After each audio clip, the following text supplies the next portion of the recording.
Alright, folks. Welcome back. It has been 3 weeks. I mean, not 3 weeks. 3 months or so, give or take a few weeks. One or 2 weeks. Since the last time we visited the world of Neverwinter Online. Mod 28 is upon us today. Today is launch day. It's Tuesday. I want to go over some upkeep. Since the last 3 months, the format of my content cover has changed. So, as we can see here, the new mod is called Adventures in Wildspace. And let's do some quick upkeep before we jump into the game. These are things that I like to start with whenever we start a new project. Let's go over the basics, right? This is part of the series where I get a chance to highlight some of the things that I do on my off time, pay homage and proper credit to highlight some of the things, what the experience is like when following a live service game. Hey, Chizumi. Hello, welcome. So, since the last time I visited Neverwinter, I've started a new project, learning Japanese with Duolingo, but that's another ongoing project. Right now, let's cover some background. A routine that I have started now is to do what I would call a segment called Returning Remarks for ongoing things that I do every day to keep myself kind of happy, chill. And things I do typically involves live service things. And one of them is live service games. So, as part of a returning remark, I want to cover some stuff, some background about myself.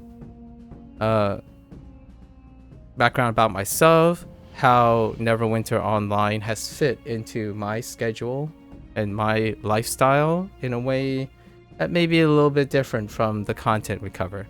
So, returning remarks. We're going to go over a bit of personal background just to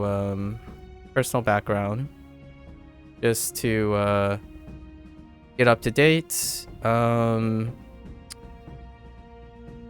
Things I do in the game, maybe some things in the game that I'm looking for, and maybe some miscellaneous thoughts, right? To quickly round up. So, what we have is Mod 28, and it's aptly titled Adventures in Wildspace. Some of the things I want to talk about is related to mods. I am a legacy player. And by legacy, I mean I was one of the launch groups. And then there was a kind of a period in my life where took a break, and for all intents and purposes, I still fill the role of legacy player because the last major overhaul, right? The last major overhaul that still have elements of its game mechanics was actually Mod 13, which happens to be coincidentally when I returned to Neverwinter. So ever since, we played daily, more or less, right? And I am a support main. So if people wanted to say what my frequency is, the most frequent role is support main. What is that in Neverwinter these days? Well, usually it's the tank. I would say tank 80% of the time. And then oath keeping specifically. Oath keeper. 20% of the time. And that's usually it. And you say like, well, tank, 80%. Which tank? Okay, well, of this 80% time, up to this moment, Sentinel represent 50%. Justicar represents 30%. And Vanguard pulls up the other 20%. However, as some may know, I typically make commentary relevant to whatever I know best or am familiar with. So, as of mod 27, our last mod, there was some changes that impacted tank line, and there was some, I'm gonna use my fruity word that I said, asinine changes to Sentinel. So I'm gonna redistribute. Since then, from mod 27 to mod 28, it stands that Sentinel represents about 10% usage. Justicar represents about 70% usage. And Vanguard still holds about 20%. And that's just my personal preference, so be it as it may, I do play all three for as long as I've remembered, right? So I am heavily a tank player, and then Oathkeeping is the other. As a healer, right? Oathkeeping would be the healer. The one thing I want to get out of the way right away is that the content that I do is not comprehensive. Let's just get that out of the way. Not comprehensive. It isn't mechanics forward. So no mechanics. Like not mechanics forward. Not mechanics forward. We're not gonna be talking about min-maxing. Have to get these out of the way because I do believe that there are plenty, in fact, still standing content creators that consistently tries to be comprehensive, mechanics forward, and min-maxing, and that involves gear, right? So I'll make commentaries on these things, but they're not focused on these things, like the aspect of min-maxing, the aspect of mechanics mastery, right? And like, I'm not going for comprehensive. So this is what I would call the hardcore casual experience.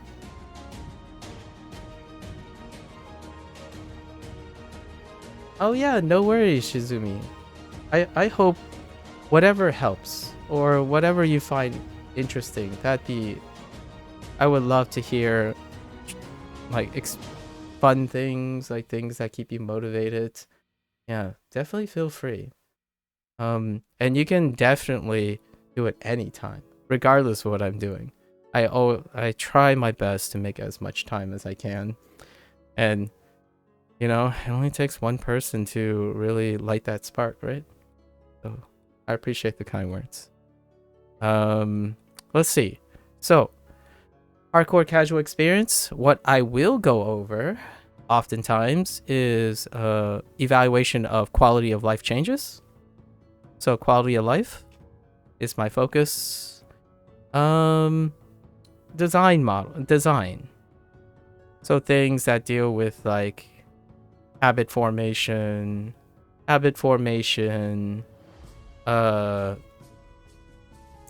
we'll say like value system, right? Value system. Oftentimes it's legacy versus new, legacy versus new, things like that, where it involves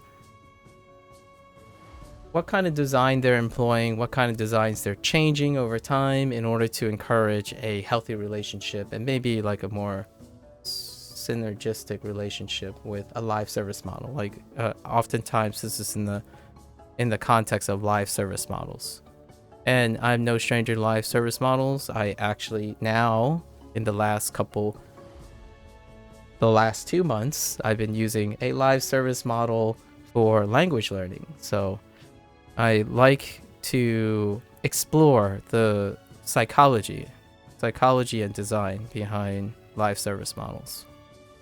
Like how to get a person to healthily have a relationship with a long-standing product that constantly changes over time, right? And oftentimes things like this inspired me to move into language learning, so that it gives me an opportunity to talk about the psychology behind these designs in order to really talk about people who may perhaps be filling time as opposed to using their time to enjoy the things that happen every day. And live server models certainly pick up a lifestyle these days.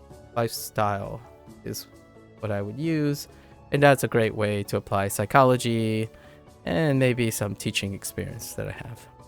So these are the things I will be talking about, like reward systems, how they're designed to encourage players, progression, maybe time management, things like that.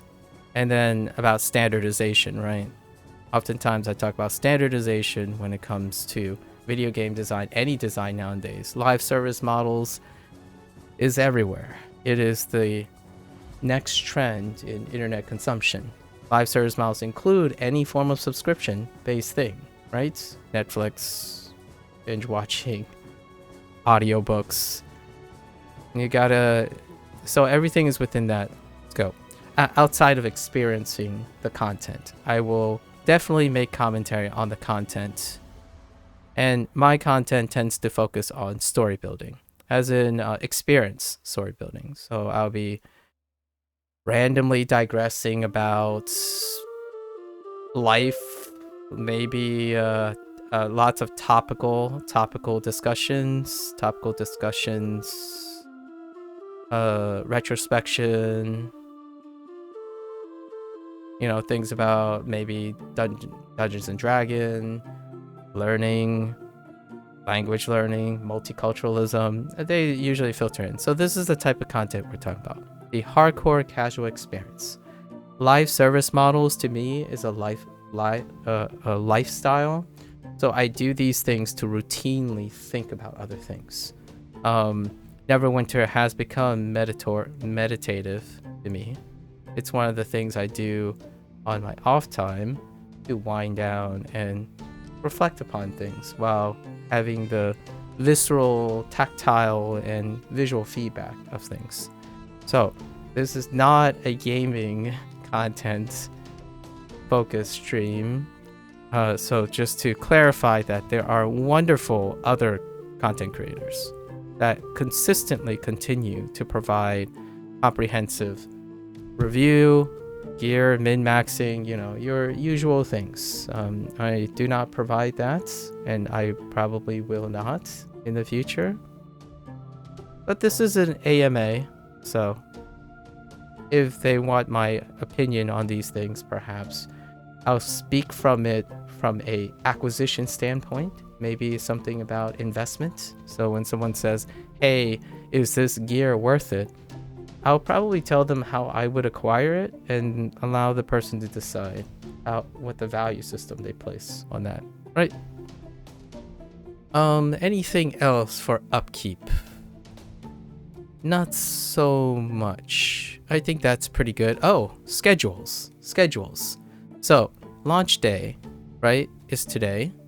It's a Tuesday for me. It's a Tuesday. However,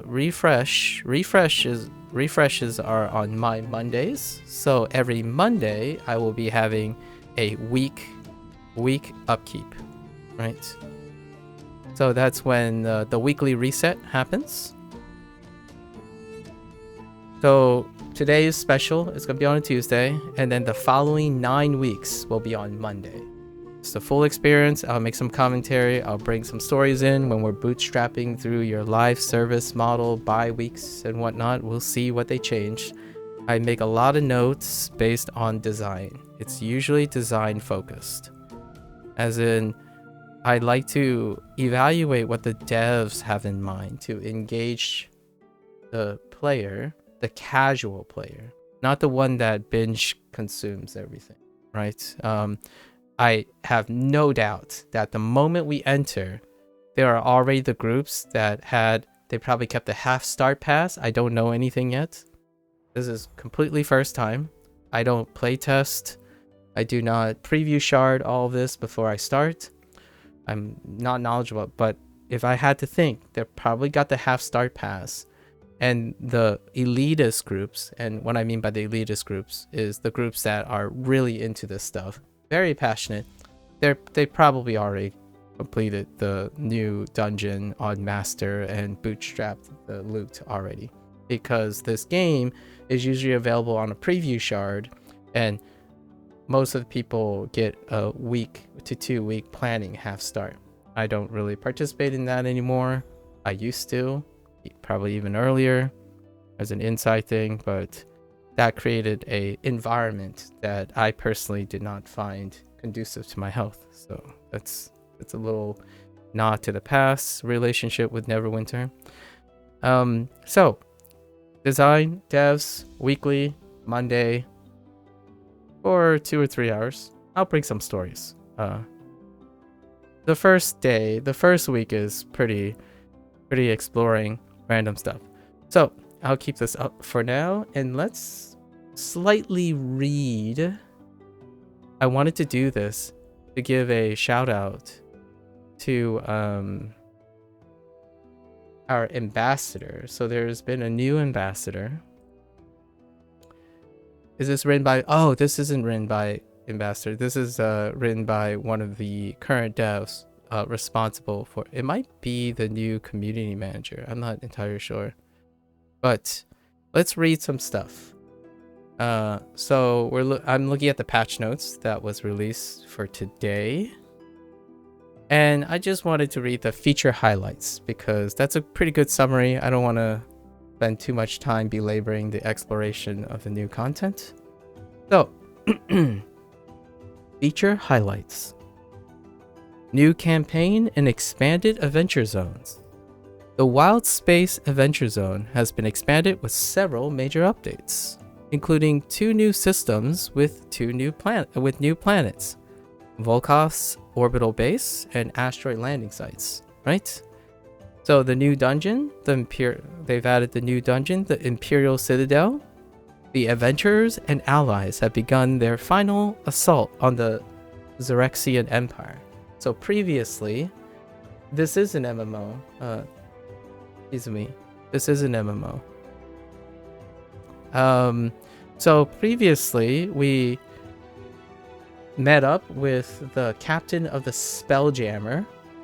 Captain of the Spelljammer, I think her Sartell, and I believe we liberated the princess from captivity, aligned a bunch of adventurers and multiple factions to fight against the tyranny of the Xerexian Empire, and the Xerexian Empire is commencing their invasion. However, we pushed them back, and we're on the pursuit to take the fight to the head of the Xerexian Empire, which happens to be Prince Zelith. Yeah, it is. I think it turns 11. Yeah, it turns 11 this summer. Neverwinter Online turns 11 this summer. So, the adventurers and allies begin the final assault on the Xerexian Empire in a final push to defeat Prince Zelith, right? Zelith, and stop his plans to destroy Toril. Toril is the space that we encounter in Spelljammer. The Moon Dancer, which is the ship, the airship that we've joined, the crew of the Moon Dancer, along with the Armada of the Alliance, which I think we have 3 or 4 alliances, a trading merchant group, some a mercenary band, space dwarves, possibly space pirates, and what have you, right? Lots of orcs and other elves. The Xerexian Empire is populated by astral elves. Space elves, if you will. Imperial space elves. Engaged in a final battle in Xeraxis space, right? I think we finally enter Xeraxis space. After defeating the flagship of the Empire, the adventurer will storm the games. Storm the games. Interesting. The games of the Temple of Light and battle with Prince Zelith himself. The dungeon will have 3 difficulty tiers, as per usual. They will have a normal, advanced, and master tier. And I'm sure they all have their exclusive rewards, which I typically do not agree with. However, we'll see how they implement that. Of course, there's a new lockbox. Lockboxes are loot boxes. It's called Doomspace Lockbox. We're not going to go over that. Maybe we'll open some lockboxes at the end of this stream. I keep forgetting to do that. And then new battle pass. Of course, this is a live service model, so there will be a new battle pass. We'll look at it in a bit, called Cyrail Voyages. Cyrail Voyages. There is an increase in enchantment rank. Now all enchantments go from mythic to celestial. I don't think we're going to touch that on day 1. Oh, week 1, maybe week 2. I'll work out the things. We'll look at the UI and stuff. And then there's collar updates. The collars now have diminished upgrade costs, which that's fine. But as a legacy player, most of my collars are capped now. Quality of life updates also include probably some UI things, class mechanic bars. Ooh, some UI customization. That's kind of nice. And that's pretty much it, right? We're going to enter and we're going to see most of these things. So, let's get to it. That didn't take too long, 20 minutes. I was going to try to keep it within 30 minutes. Not bad, not bad. So let's hop right in. I'm going to start this game up, actually.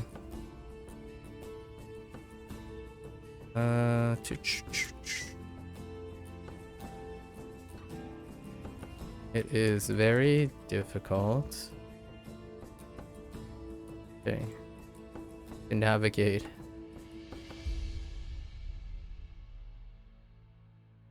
All the windows I have. Okay.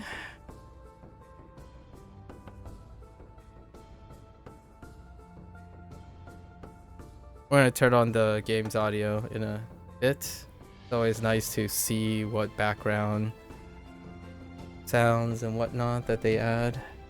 Bring up the game in just a bit.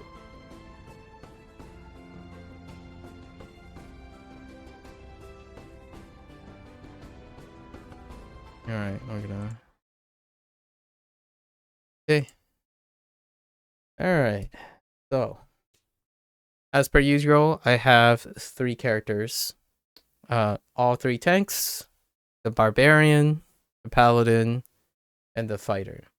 And for the solo adventure thing, I usually, because of the changes to Sentinel from mod 27, I don't campaign in the Sentinel anymore. We're using the Blade Master Paragon, and Paladins would be the Justicar because Oathkeeper is the opposing Paragon, and the Vanguard will be in the Dreadnought because Vanguard takes centuries. So let's hop right in. I already did my regular upkeep, and I will turn on the audio and see what it's like. Obviously Protector's Enclave sound about the same. We're gonna put it at 15%. Alright. So we're gonna head right into the adventure mode, and we'll look at the other stuff as they come.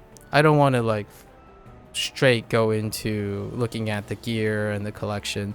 So one thing we can go over very quickly is we can look at the Zen shop. Whoops, that's not what I was looking for. All right, let's look at the feature. This is necessary. It's a live service model, right? We got our what looks like new consumable pack, $15 for some currency and some wards, and these are the common things: wards, the new wards, and then the currency, more or less. The new lockbox. Oh no, actually, oh, this is a currency pack as well. So more currency pack to get a half star and whatnot.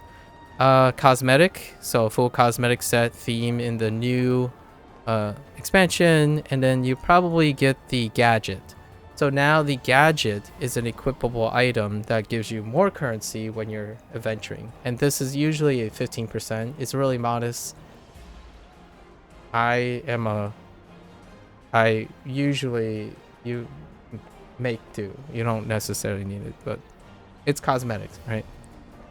And then this is to complete the battle pass, but I already have the battle pass, so I've already purchased the battle pass. So let's take a look at the battle pass very quickly. Here's the battle pass. We're on the first campaign.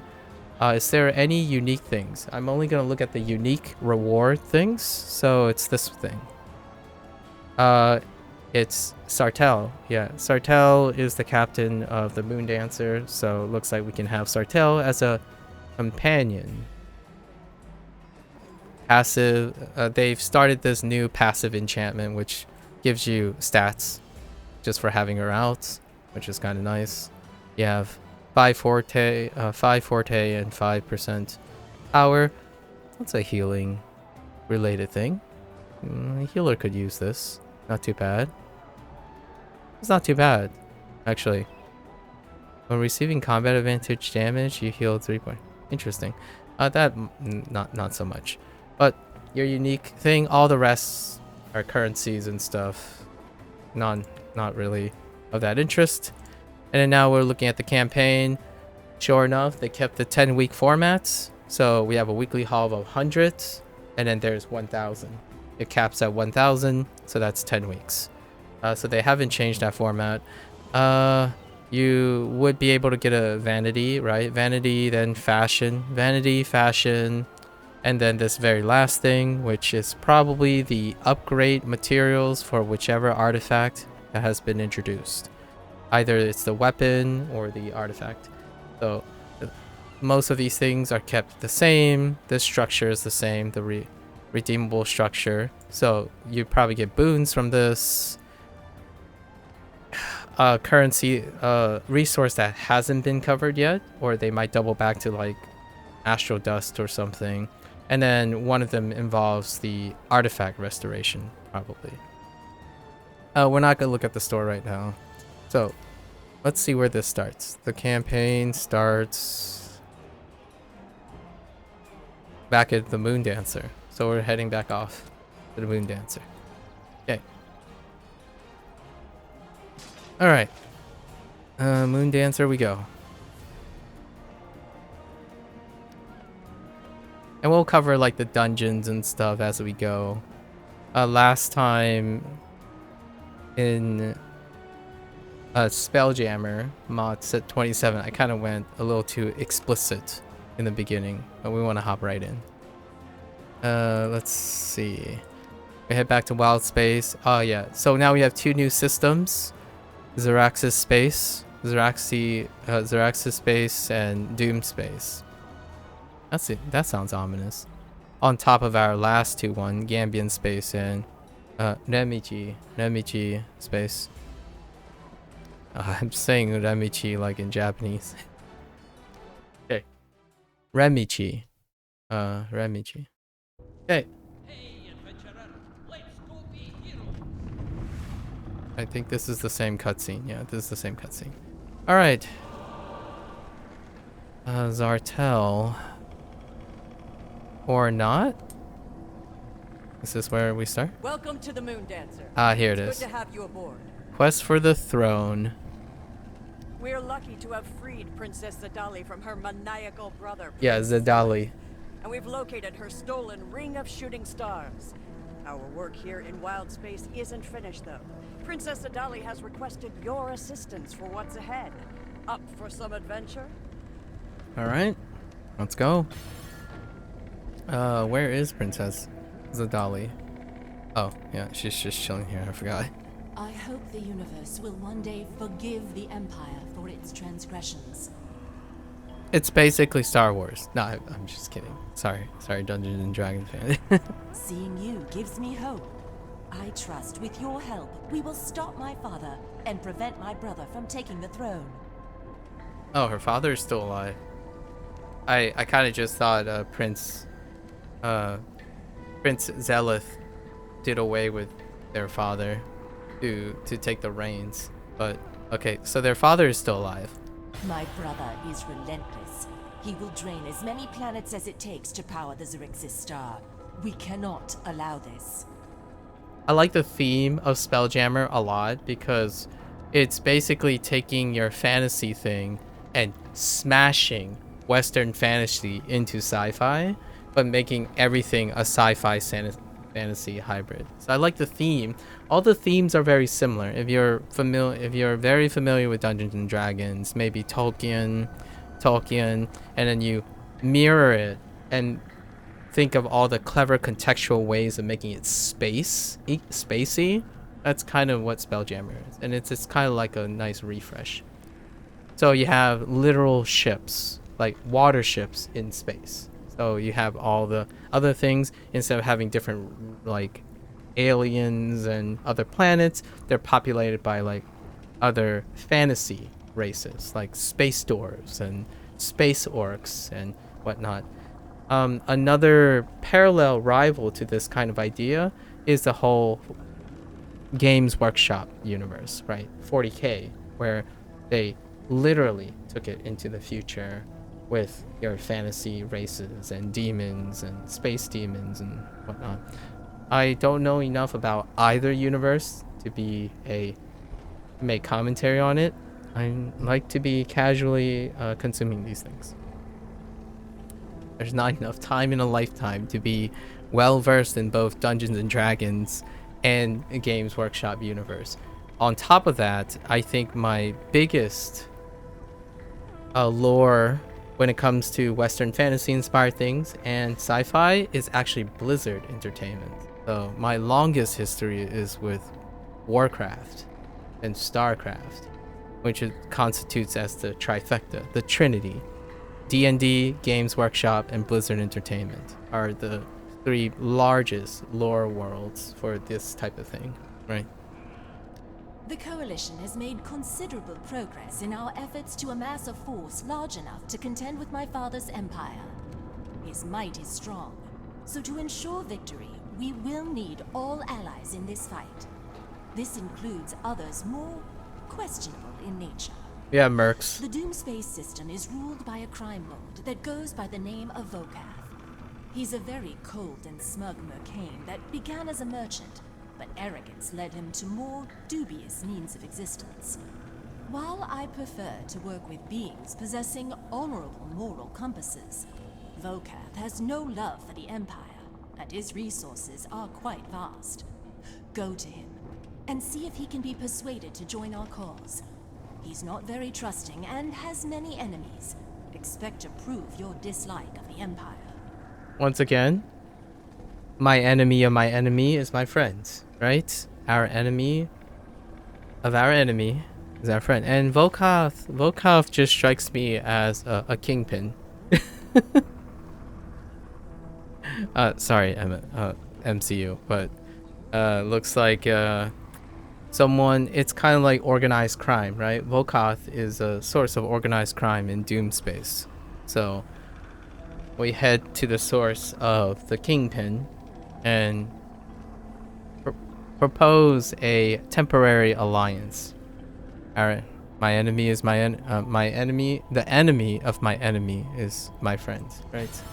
So let's see what that space looks like. All right. We teleport. We're magical beings, so we teleport everywhere. It's fine. Suspension of disbelief. Let's head to Doomspace. Okay, Moon Vokath. Alright. Let's see.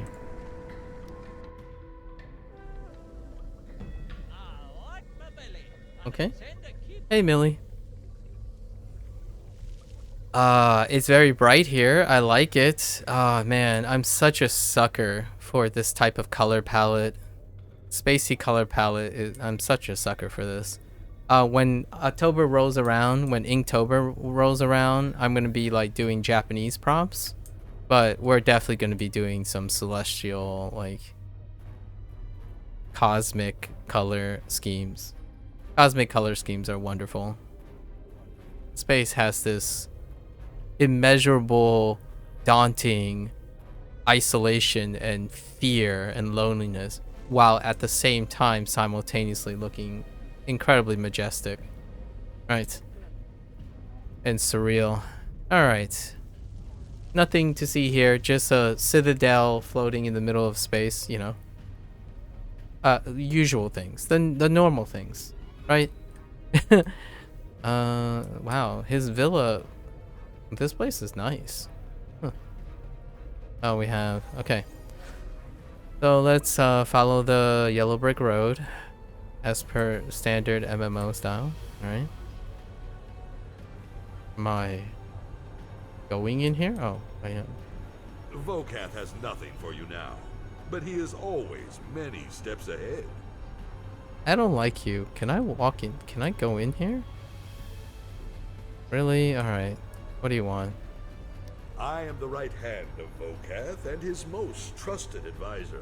Sure. Anyone feeling worthy of his time who wishes to meet with him must first speak with me. It is through me all his edicts are passed throughout Wildspace. I'm not just the mouth of Vokath. I also ensure everything with the Arena of Blood is running smoothly. The Arena of Blood, huh? I see. Vokath is interested What in the talents heck? you offer. Let me Support in. him and you will gain his favor. How? Meet with Volkoth on... Alright. Can I actually... Nah, you can't break this, can you? Okay, okay.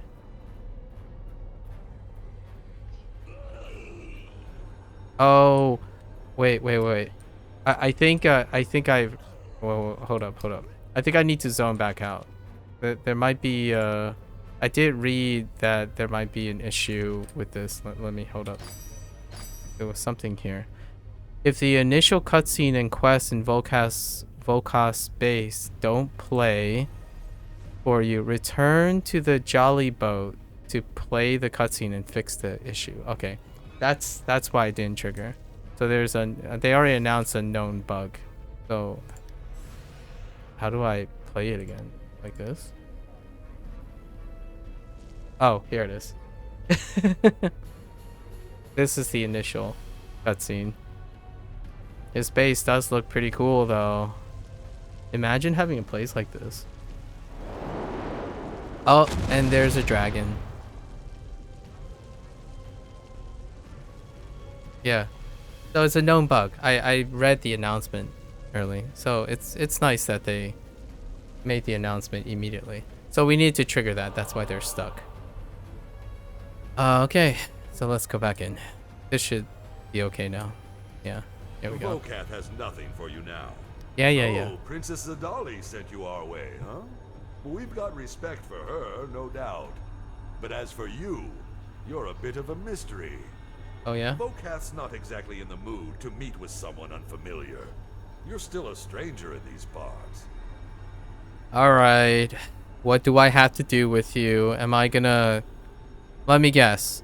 I'm either going to fetch riches for you, clean up your duty, the stuff that you're supposed to be doing for Volkoth, and also probably commit genocide. Let's see. Vokath is interested in the talents you offer.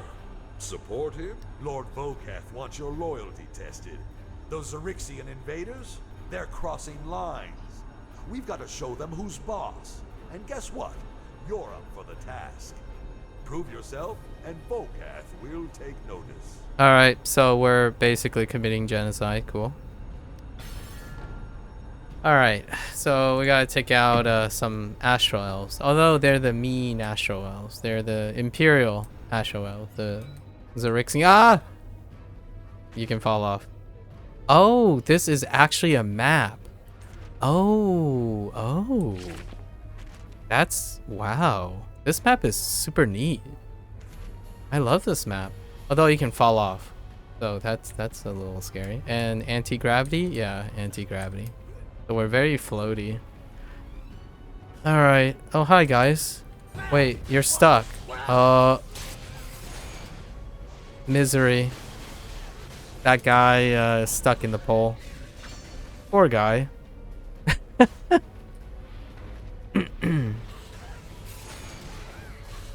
No one sees it. They must have placed it on top. Alright, alright.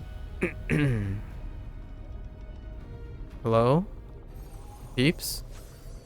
Okay.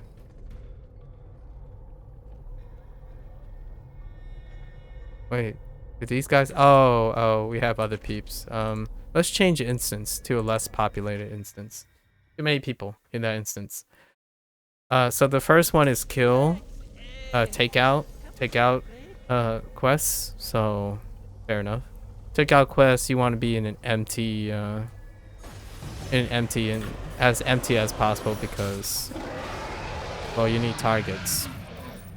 And well, if someone comes in and wipe all the targets, it becomes not too bad. And I like the circular design. I think the circular design is fantastic. So that when you're doing quests, it'll loop back around naturally. Looping back around is very elegant when it comes to the dailies. So I like this design. And it's wonderful. It's like very circular, and the circles are kind of very pleasing in general. So I like that they pathed around.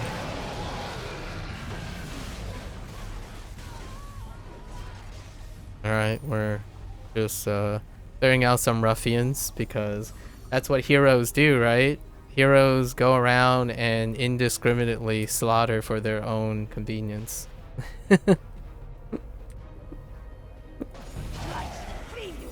We'll only have to take out just as much to get an audience with Volkov. Just enough to convince Volkov. Or Volkov's advisor, or right hand. Or should we say, the hand of the king? No, I'm just kidding. Alright. Alright, let's return to Volkov's advisor. We cleared out the ruffians. I do like this circle design though. It's nice. It's very nice. +1 already. This place looks wonderful. A great combination of... Don't mind the chicken. Okay. Like old architecture meets spacey stuff. Well, you've impressed. Those invaders are here to bother Vokath, disrupting our business and getting on his nerves. I'll make sure to tell him about your work. There's more here for you to do. Oh, really? More stuff that you should be doing? Seems like there's trouble with the cargo warden on the Hymeria asteroid, holding back trade consortium payments. It's time for a little reminder about loyalty. Head over there, make sure he remembers who he's dealing with, and bring those payments back to us. Of course, we're collecting. Time to be collectors. Yep. Nothing like organized crime. Just kidding, not organized crime, but more like kingpinning. Oh, I guess we're heading over here. Okay. There's a heroic encounter too. Okie dokie. We're collecting tolls. Alright. Oh. I like the mix up of color palette on space of the space. Oh, and then we have our jungle theme, right? Oh, there hasn't been a tropical jungle theme in the place yet. But that's kind of nice. I'm collecting tolls. What do tolls look like? This? Hey guys, friendly? Why are there orcs here? Orcs and elves. Huh. I guess they are traders. I was instructed to come here. Oh, the warden. Okay, alright. Okay, wait! I was just taking a little off the top. Vokath would never notice. What are you? It kind of look like an orc. Alright, collect missing cargo. Oh, these things? Ah, nice. Little touch. I like it. So this is a design that I don't think they do very often. They've color-coded the things. I'm okay with color coding. I know there's the whole, like, yellow paint gate, right? The yellow paint gate of video game design recently going on in the other space, the hardcore space. But for me, I like this subtle blending of colors as an indicator of, you know, you're kind of absent-mindedly doing things. You don't have to use the colors if you don't want. I mean, ultimately, if you can turn off these things in other games, certainly. But I like it. The green boxes. So that's a little bit of an aid. Before, things can be so blended, in my opinion, like so muted in this game that you can't tell what you're actually looking for. Like, there are instances that happens. And after you know what you're looking for, it's not a big deal. No point of consternation. But generally speaking, it's a mixed bag for people. For me, when you know what you're looking for, then at the first day, it's like you spend around running around if you can't find it. But once you find it, pretty much you know what you're looking for. But that's a nice little touch. The boxes are green, as opposed to looking like any other box. You have to look for the little sparkly. The really light, like, pixie dust thing is the way they design interactables. But in this case, the boxes are also green. Nice little Glad touch. to hear things went smoothly. Keeping that warden in line should jog his memory about where his loyalties lie. Looks like the payments will be back on track. Vokath seems quite entertained by your knack for handling things. Crystal crisis. The Okay. crystal supply from Tanis has hit a snag. Your task, head there, locate our contact, and sort out the issue causing the slowdown. Vokath is eagerly waiting for your success in resolving this matter. This sounds like a matter you should be resolving, my friend. My nameless friend. Well, time to secure Volkath's stream of income. The goods. Crystals, huh? Dealing in crystals. So let's head on over there. Whoops. Oh, wait. Oh, we're going to Tanis. Interesting. That's a really far off. We're going back to the dwarf asteroids. Space dwarves are here. We've helped them out a bit once with the invading Xerexian peeps who are disrupting them. They're probably going to tell us to eliminate the astral elves. The Xerexian Empire's made a decree demanding all the crystals from Tanis to be handed over. Vokath's not gonna take this lightly. The Empire's nabbed his crystal delivery. I saw them hauling it onto their stormouth. Here, I'll mark it on your map for Yep. ya. Of course. Alright. So let's go recover it. From the Xerexian Empire. Oh, okay. So that ship was not there before. Or was it? No, I don't think that ship was there before. Alright. Oh, no, wait. I'm actually not sure. I think this ship might have actually been here before. Hey, guys. Can you not steal things, please? Let's have a talk. Good talk. Very, very good talk. I'll take this. Oh my gosh, we have to collect 30. How do we collect 30? Just, oh, take out astral elves. Alright. Hey guys, drop what you have. Give me your crystals now. You guys got crystals? Nice. Okay. So the crystals drop really quick. Oftentimes when you have a loot roll, oh, okay, you can also interact with these things. Loot roll, or like a whole group, it can be a little off. As in, like, they can take a while. But let's see how common these are. Oh, and okay, they added boxes. They only offer one per box. All right. Are there elves here? Yes, there are elves here. Can I get more than one from these little things? It looks like one. Okay. So. Oh, this is not the way to go. Oh, you get 3. Okay. So 1 up to 3 so far. Okay. 1 up to 3. That's not too bad. I want to take the looting approach. Because, you know, I'm a peaceful halfling who pretty much took out an entire empire's worth of people already. But, you know. Let's roleplay a little. How circuit heavy? No, we have to take out people. This is taking too long. When all else fails, use violence, right? That's kind of how these things work. Give me all your crystals. Nothing like... Oh, wow, that's fast, actually. Yeah, no. Say no to looting. The peaceful way is not the way. Sorry, guys. I was instructed to do this. I'm only doing my job. Says all the people who have motivations to do a lot of things. Alright, let's go back to the miner. Yay. Not too bad. They drop very rapidly, actually. Incredibly rapidly. Wait. Oh. Yeah. Brilliant. Cheers. That's it? That's all you're gonna say? What? Alright, I guess we're heading back to Volkoth's advisor. I would love to have like some sort of way to speak like them, like the traditional dwarves. I kind of like that accent quite a lot.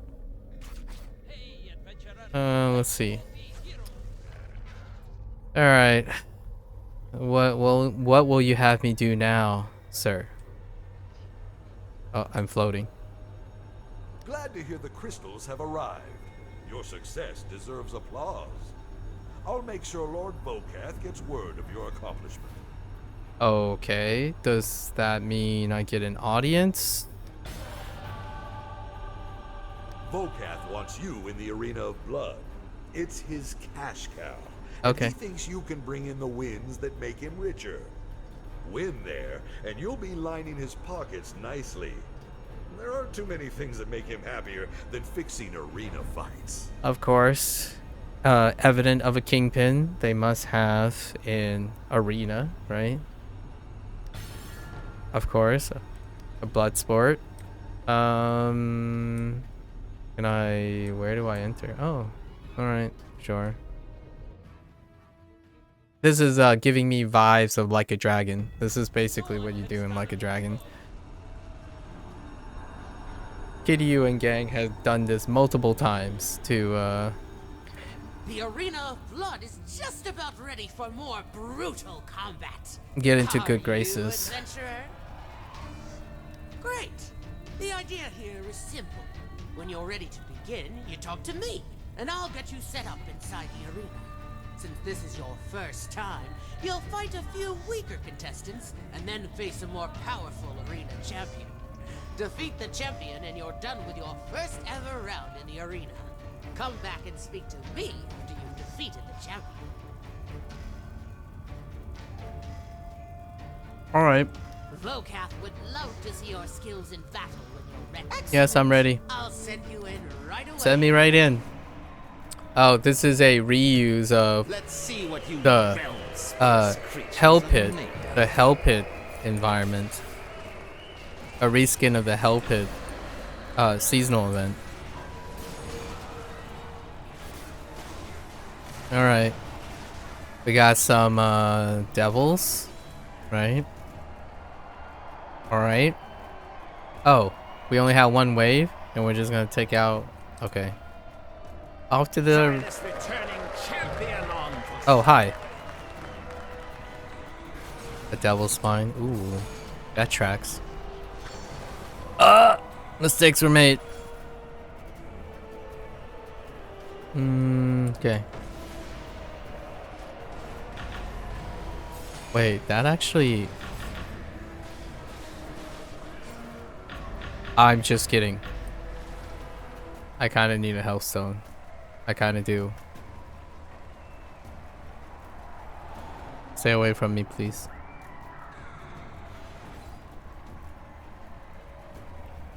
One moment. Hold the phone. Hold the phone.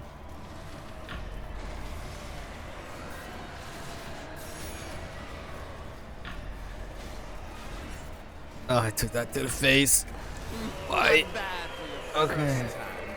Come back when you're ready for more. Oh, that was short-lived. It's one round of weaker people and then the champion. That's... I didn't realize that thing tracked so far. Ah, that was just one round. We have contestants here that can go multiple rounds. We have some go 10, 20, and even 30 rounds. Come back with other adventurers and see just how far you can go. The longer you go, the better your winnings. Be warned, arena contestants get harder with each round, so you'll really have to bring your best to succeed. Vokath only lets arena contestants win so much, though. Eventually, the winnings do reach a point where they stop increasing. Don't worry, they're still highly respectable payouts. Okay. Alright. That might be repeatable. We might have repeatables from there. That's kind of neat. I like the arena design. They put the arena into something. Very nice. And I was told they're using the faction system again from Dragon Veil. They said mod 22. I'm sure it's the Dragon Veil. The Dragon Veil had the faction system where you had 3 factions. We'll see. Alright, let's go talk to the advisor again. Ah, so the echoes of victory reached Vokath's ears. Well, that's excellent news. It seems your success has piqued his interest, and now he's keen on meeting you. This could be quite the turning point. Alright, finally.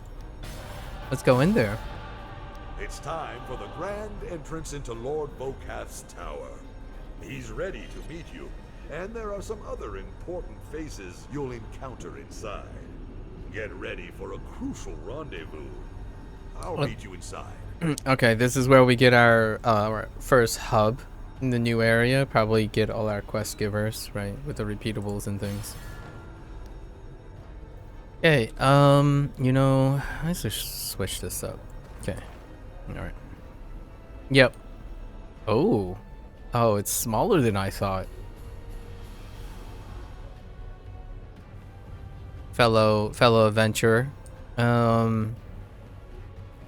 Yo, this guy is tall as heck. Why are you oh, I guess the other guy was kind of tall too, huh? Alright. Who do we meet? Supreme Commander Vestra. Junaras chosen serves our queen to cripple the Star Elves Empire. Jamar Zala Blocketh. Gith Yankee. Who is this Ishtik that speaks before they are spoken to? I have not traveled across Wildspace at the behest of my queen to trade pointless words with your kind. The Gith do not easily forge alliances with outsiders. I only suffer your presence at the will of my queen, Blocketh. Alright, friend. You're much more rude than I was expecting. Your assumptions have proven faulty. However, there might be some worth in you. Fair Can point. you wield spells, a blade, a stick? Display your worth in combat against this empire to my legion, and perhaps you shall earn our respect. I think you'll be surprised. Watch me. Wait. Oh. How about you? Oh, these must be the 3 factions.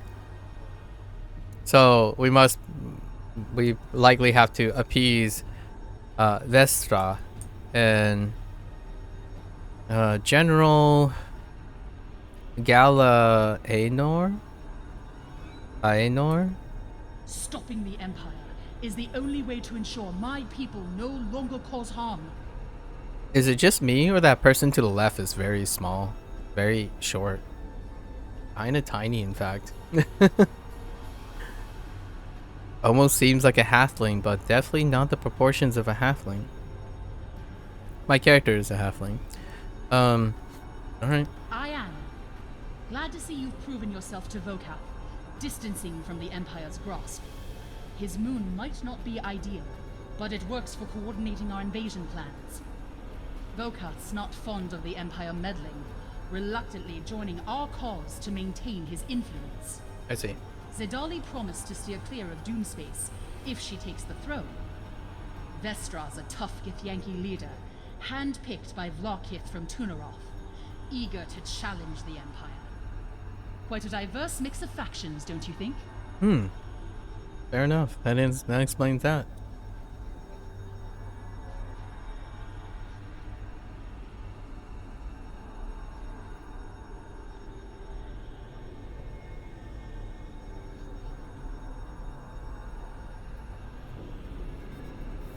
We certainly need all the help we can get. Are you up for some work? The Mutineer Underground could really use someone with your talents. Alright, who are we sabotaging and killing and looting? Oh, guess we're talking to Volkov himself. Friends may turn, kingdoms may fall, but honor and respect are eternal currencies here in Doomspace. That's fair enough. It's kind of like outlaw space, right? The idea of outlaw space or null sector kind of thing. The lawlessness but organized. So you're from that planet in realm space?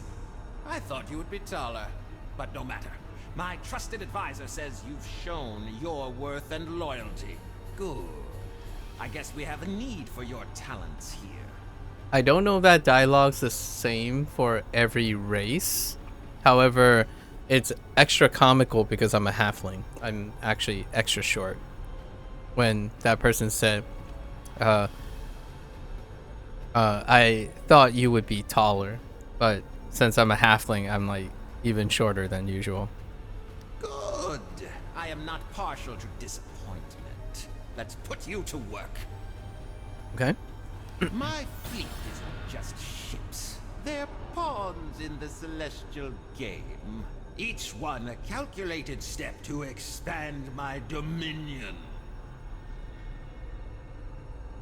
Fair enough. As long as you don't touch, you know, the other areas that will be ruled by the princess. Met everyone, have you? Good. I grow impatient. Okay. Looks like the second milestone. I think the second milestone is when we talk about the dungeon. So we're gonna leave the dungeon until we reach the second milestone, probably. We'll talk about it then. Alright, so Arena Blood Weekly. Oh, interesting. You've returned. Join my arena, where legends forge wealth. Triumph and gain favor with me, reaping not just victory, but the envy of all. Ascend among the chosen few and partake in the riches my arena bestows upon its champions. That's cool. I do like this weekly. Definitely like this weekly quite a bit. It's in one place. It's nice. It has like variances and it's a flat arena. There's less walking distance. That's a great swap up in my opinion. This is a little weird. Phrasing here. It says compete in Volkov's Arena Blood and win 3 rounds. But in this how to complete it, it says complete 5 rounds in the Arena Blood. I'm guessing you need to win. It's kind of inconsistent. So maybe they're saying win 3 separate rounds of 5 rounds. That's a little weird. just a little bit weird. And then we have a repeatable from Advisor. Oh, Princess. Oh, hey, how'd you get in here, Princess Zadali? My brother will be stopped. With my ring returned, my legitimacy to the throne is assured. Yes. Green shards. What do you want with green shards? My contact on Tennis has informed me that Vokath's More stolen? crystal supplies are in danger once again. We need you to travel there and meet with his crystal overseer, a dwarven miner managing his operations. See what she needs and assist in any way you can. So what we just did. So this is the first repeatable, or one of many. So the 30 crystals that we just did. This is the repeatable for that. And then the lizard folk, that's something new. The lizard folk on Verduran have been making things difficult for us. We are unable to traverse parts of the planet freely as we prepare our forces for the coming invasion. In order to operate there, we need to push back some of the lizard folk on the surface. Alright. Commit genocide, right? The lizard folks are now a new one, right? We haven't met the lizard folks yet. We've already met like vampirates too.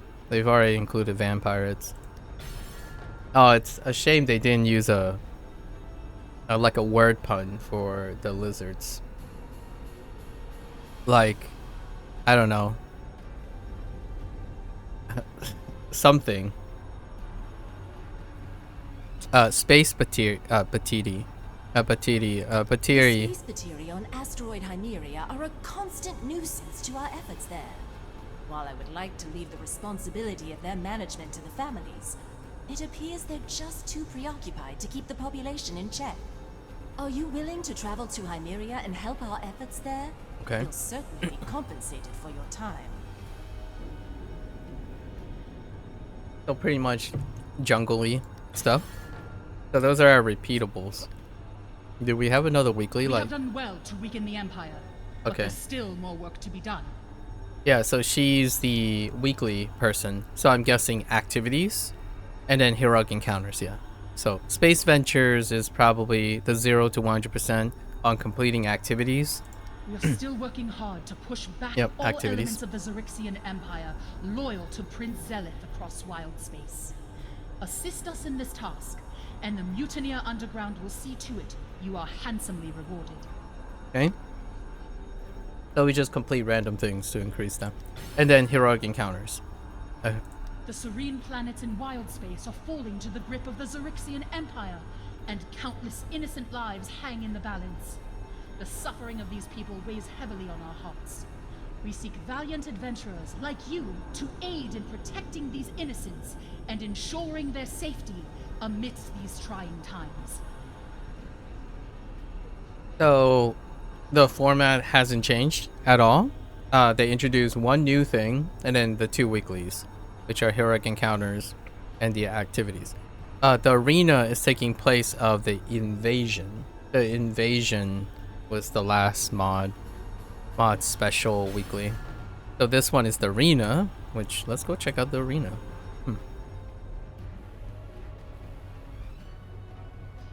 Where are we at in terms of our haul? 49 on the getting up there. So we do a weekly, that'll give us 25. At least I'm guessing these are all 5 each. The dailies are 5 each. We'll look at, see if the heroic encounters. Oh, I see a lot of calls for heroic encounters already. Let's click on this. Yep, this is in fact the boon points. There are probably 3 or 4 boon points. All right, let's go to the arena. See what we got. It's not bad. It's quite fast, actually. We still got 2 more characters, so we bootstrap 2 more characters to see. All right. I'll send you in right away. Is this random? Are these people random? Let's see what you Wildspace creatures are made of. Bears, lions. I mean tigers. Oh no, those are lions.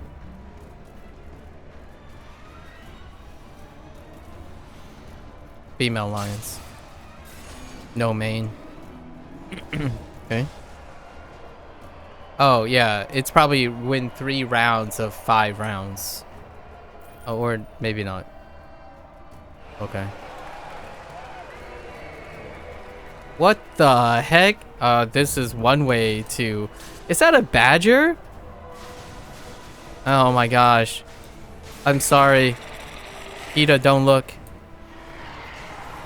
I am pretty sure that was Bambi. We just took out Bambi too. Wait. Do I stay here or does this exit? Oh, that exits. We're just taking out aminals. What? Where'd you guys even get these aminals? They're from Realm Space. I mean, like, I didn't see them in Wildspace. Try this returning champion. Basilisk. Oh, and a worm. Okay, cool.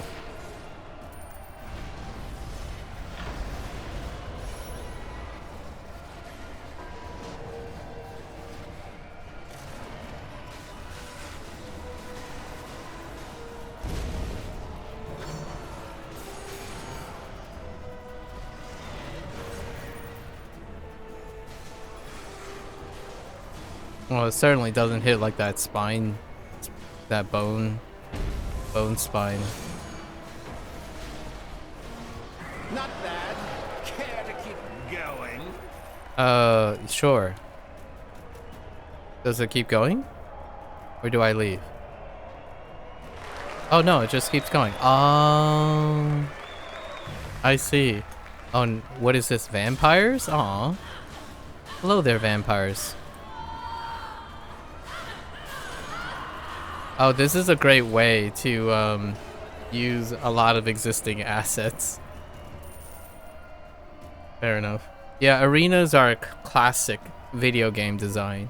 To doing like a cumulative, using other assets and whatnot. Like near the end of the games, lots of like even solo games where they would give you like a final arena and then use different modifiers and stuff for their existing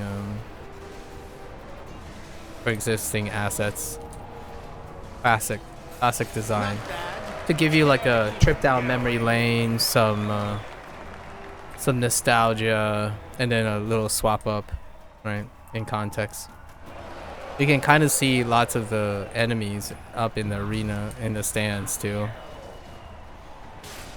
What do we have? We have illithits, right? Your mind flayers and whatnot.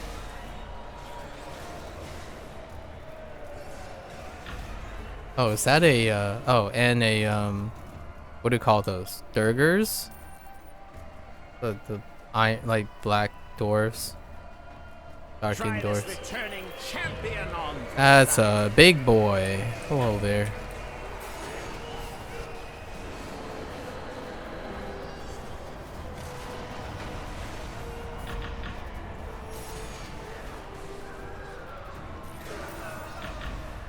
Oh, I hit the wrong button.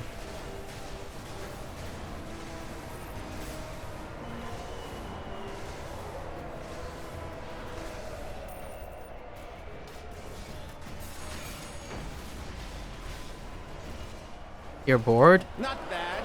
Keep going. Try to do something that removes the boredom, Shocker? Perhaps. I don't know why you're telling me you're bored.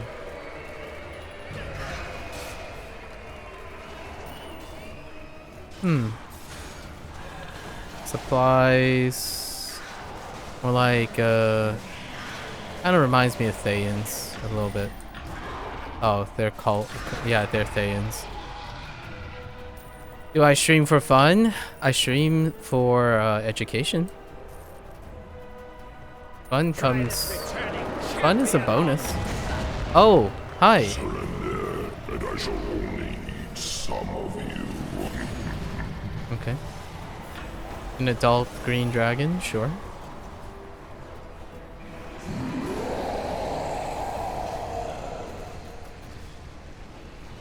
This person's friendly. Pretty friendly.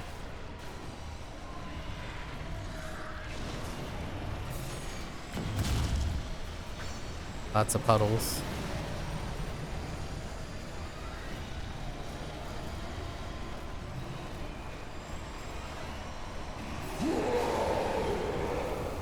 I don't have, space around you. When do these little puddles time out, yo? Okay. Oh, that actually hits forward. Okay. I figured I'd be small enough to not get hit by that thing.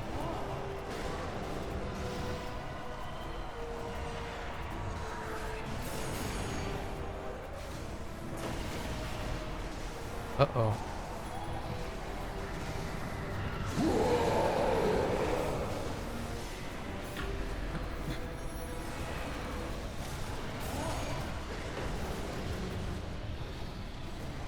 Okay. One more round. They said I have to do 5 rounds. You subbed? Thanks. Not bad. So, what are you gonna do about your boredom? Shocker. What are you gonna do about boredom? Got anything that interests you at the moment? Perhaps you're waiting on it? What are these guys? They're so tiny.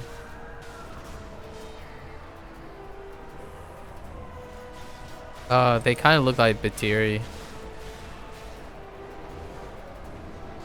Or imps? No idea. Warrior. That kind of looks like a dwarf. Definitely not a halfling. Too girthy. How long does this go?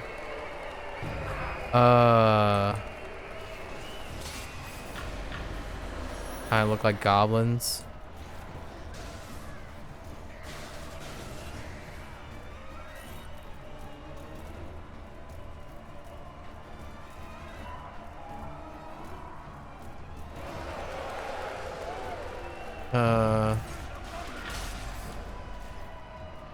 Okay.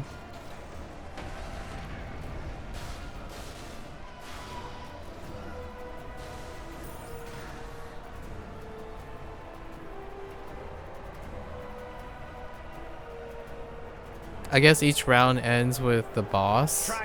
Yeah. Okay, a frost giant. Sure.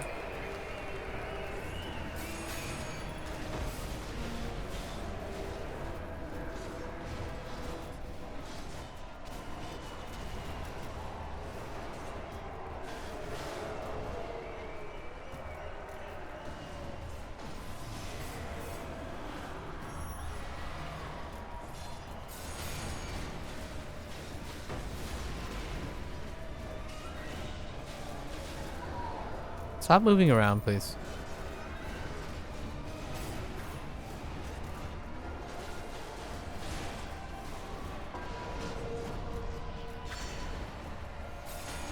Not bad. Care to keep going?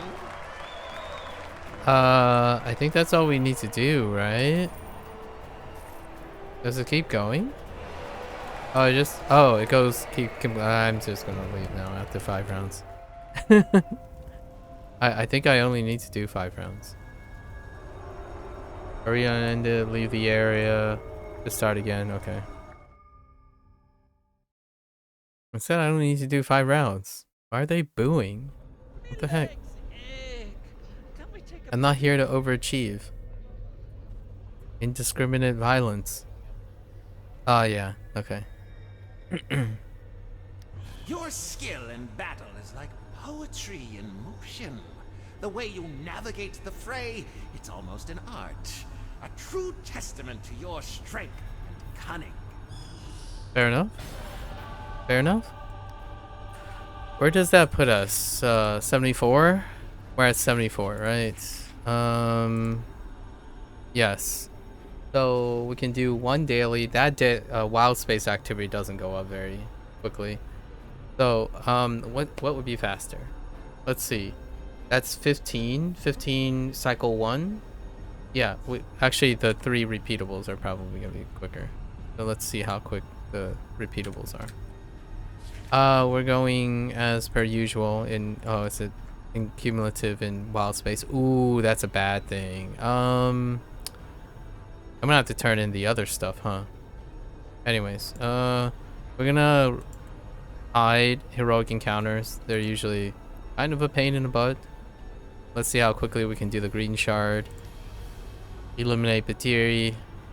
And we close out activities. They'll complete as they complete. Okay, so let's see how quick our 3 repeatables are. We'll do the other activities another week. Like encounters. Okay, so this one is... You take out Batiri, right? Yeah, just look at Batiri.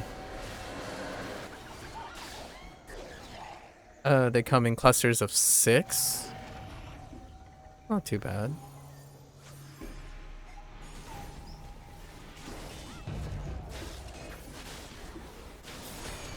Then out the indigenous inhabitants, of course. Of course. All right, so we can cycle. Oh no, wait. Oh, I forgot. There are elves. Yeah, that's not it. Okay, so no, let's not go to the platforms. The platforms have elves and orcs. We gotta go in the jungle. Hey. Naturally. So what? That's 5 groups? 5 groups is pretty fast. Yeah. Yeah, they come in groups of 6. That's really fast.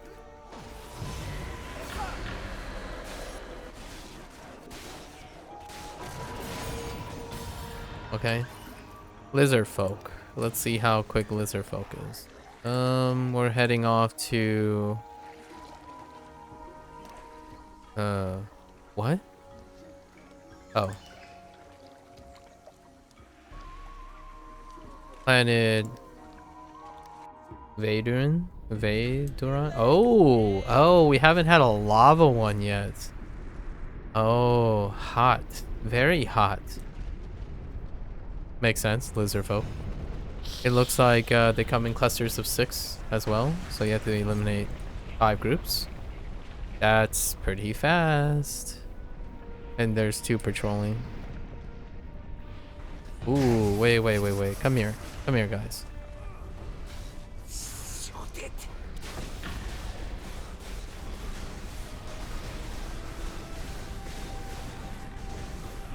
Yeah, this is way faster than the design before. Huh. They drop insignias. Just plain dust insignias for dusting. That's kind of nice, actually. It adds up over time.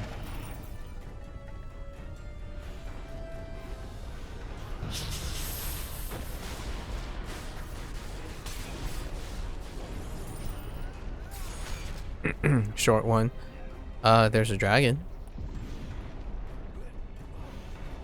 Oh no, these are elves. Why did you put elves in here? I don't want elves. Unnecessary violence. We're moving. Oh, yep. It looks like the peeps in the Alliance are already doing master Imperial Citadel already. Yep. Checks out. Do you guys count as lizard folk? You guys kind of look lizardy. Yeah. Okay. Alright, and then we go back to Tanis for the mining thing. Tanis is down here. This one was pretty fast if you take out the peeps. Right. Yep, same deal.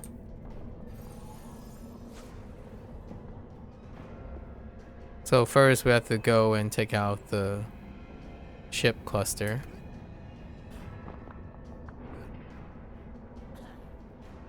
I don't think they're used. I don't remember if it was elves that occupied Tanis.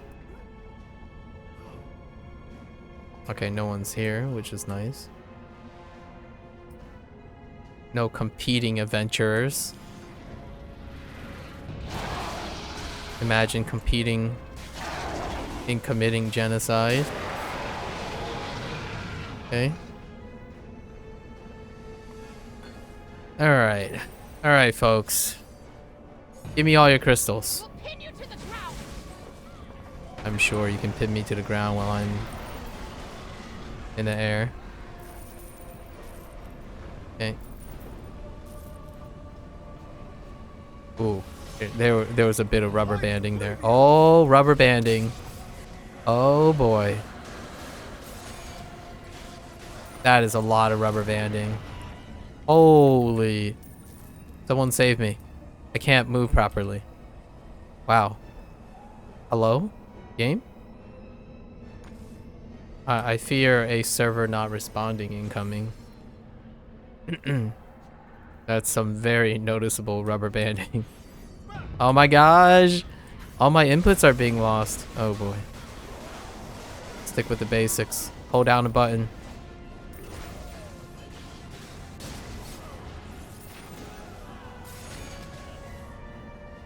Oh yeah, these are fast. I'm not gonna even bother. No, I'm not gonna even bother interacting with those. Let me take out peeps. This is so fast. Honestly, that's a pro in my book.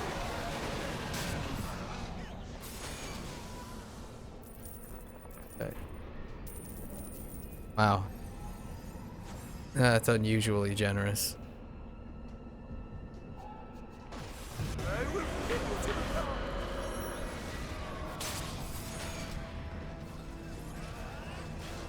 I'm losing inputs.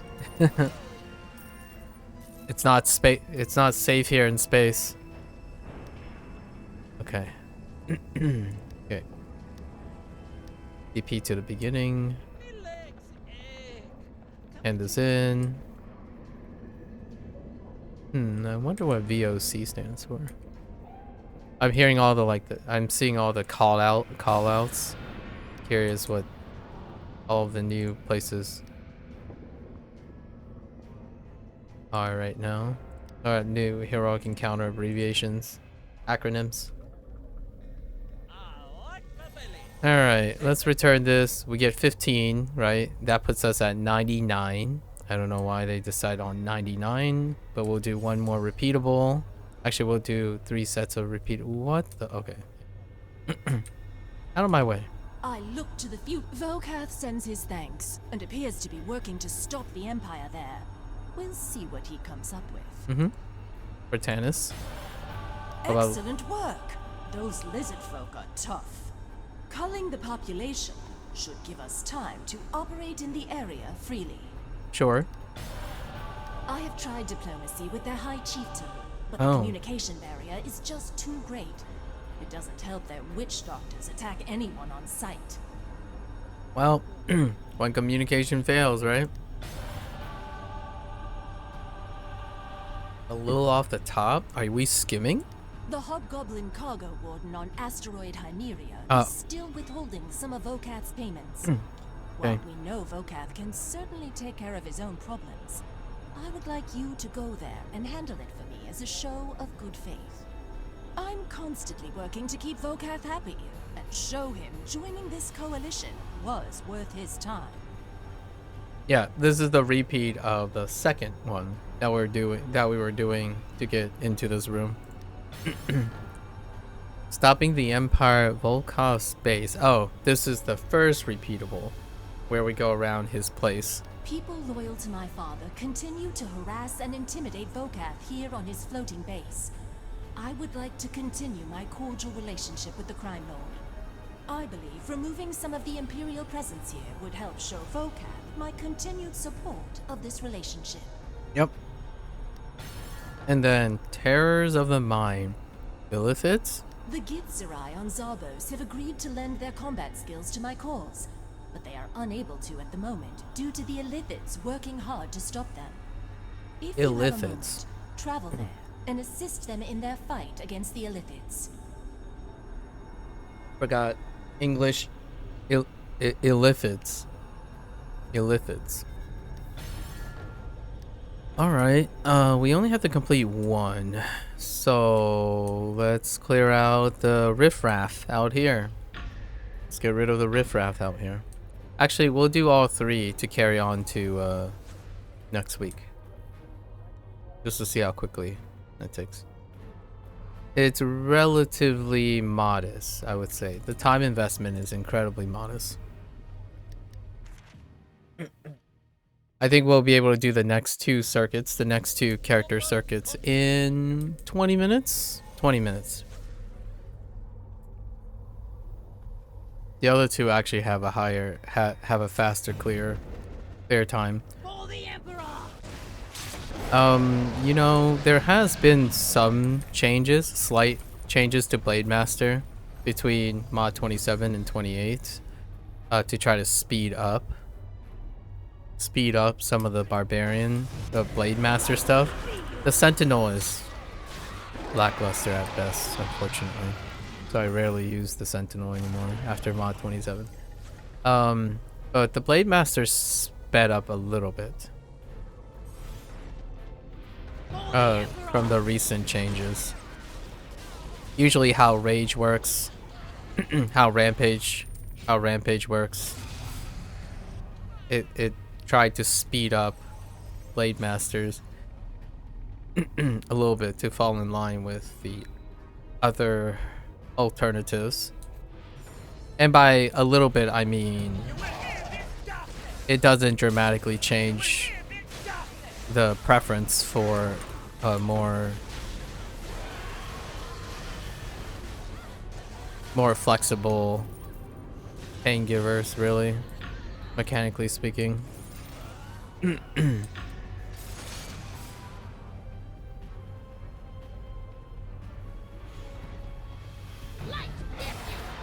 Alright, so that's one task down. Let's head over to Zarbos. I'm pronouncing everything with Japanese pronunciation now. That's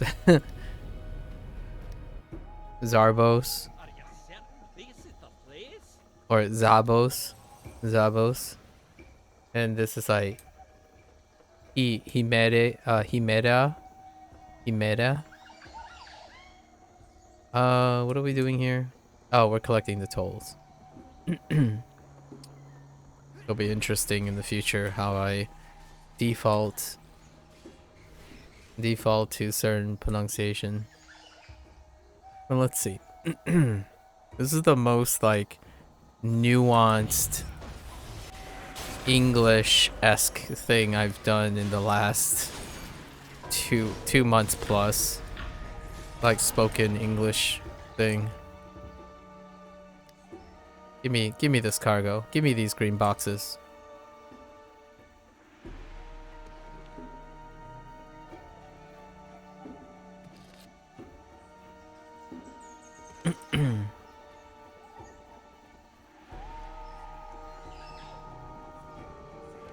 Yoink.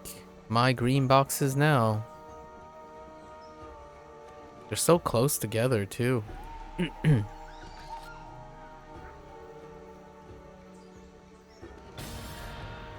Sneaky. Alright.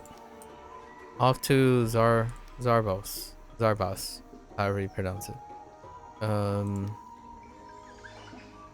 That's not it. Wait, where is... Oh, right. It's green! It's hard being green. Oh, these are the priests, the cultists. Right, the water cultists.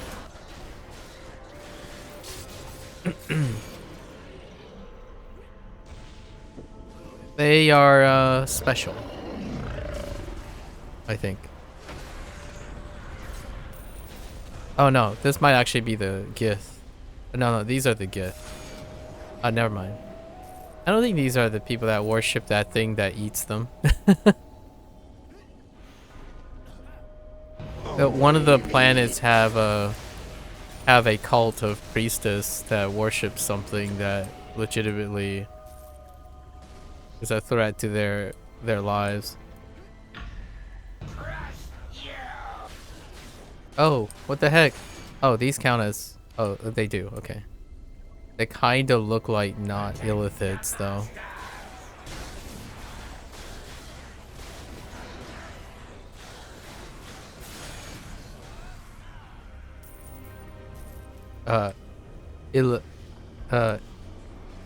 How did they say it? Illithids? Illithids? Yeah, illithids. subtle stress accent difference, but you know, it's gonna be weird using the meeting the pitch accent of Japanese while trying to read these names. Illithits as opposed to illithits. Let's see. Alright, we only have to turn one of those things in. Stop! Oh, no, we have to turn in... Oh, I totally miscalculated. Oh, it's because it's 5. So what is that? 11? I have to turn all 3 in. Okay. It's fine. I appreciate you. Vokath sends his thanks. Yes.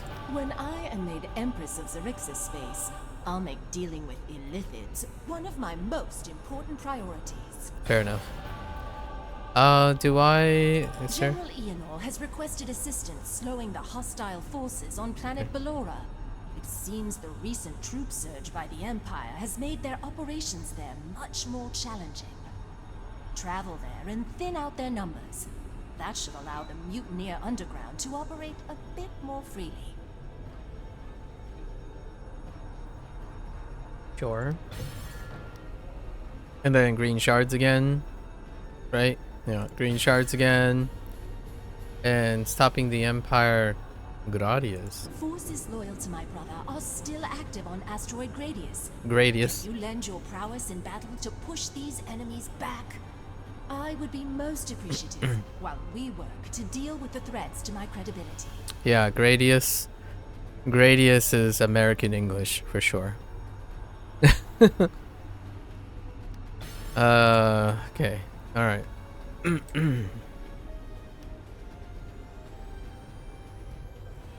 We'll set these up too. See how long it takes.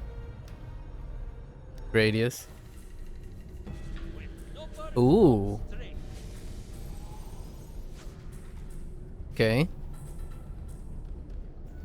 We're basically evicting the asteroid elves wherever we can find them. Get off my lawn, kids. Get off my lawn right now. Wait, do those count? Okay.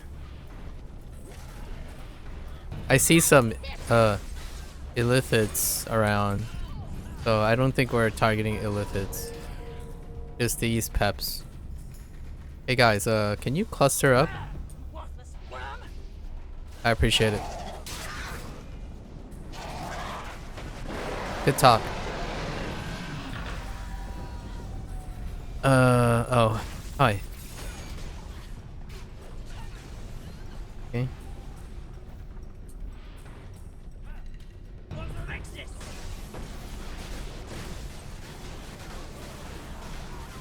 Sorry, wrong side. Nothing personal. This is just business. It's a business transaction. Your world deserves its fate. What? Excuse me?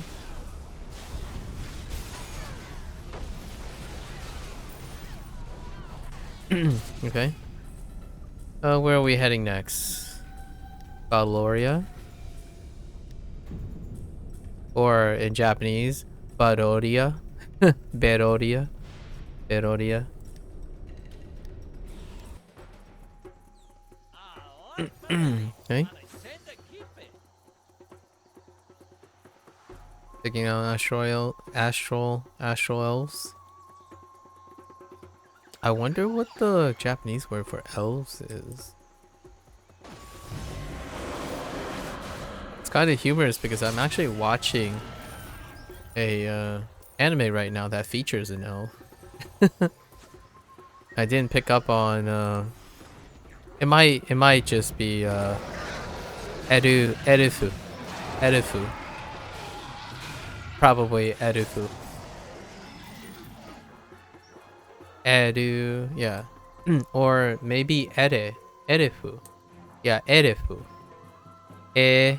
Edifu. But with a soft hu at the end. Edifu.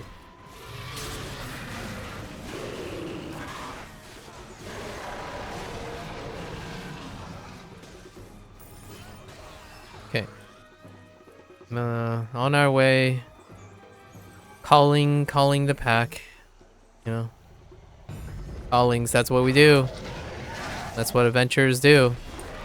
They call populations all the time. Where there's a will, there's violence.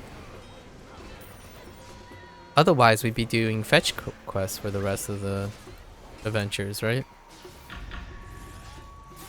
Something Frian does quite a lot. Doing other things other than fisticuffs. Alright, we're going back to Tanis for the third time. Hey! Hello there, miner. Don't mind me. Third time's the charm. Hello, I'm back again. Volkov really wants a lot of his crystal. This kind of crystal, not the other kind of crystal, right? I mean, I get it that Volkov is a kingpin and a mob lord kind of thing, but we're talking about different types of crystal, you know? The green mineral type of crystal. Oh wait, the other one's actually the same thing. That doesn't actually help with that distinction. The other type of crystal is still that, technically, from a compound standpoint. Didn't quite help. Give me all your crystal. Drop them.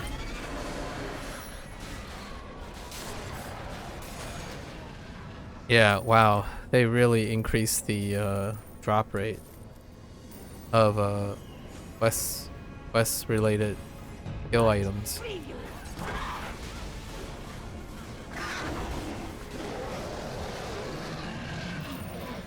No joke. This is like it's almost it almost feels kind of dirty how efficient this is. I mean, we're doing some wet work here, so naturally it feels kind of dirty, but hey.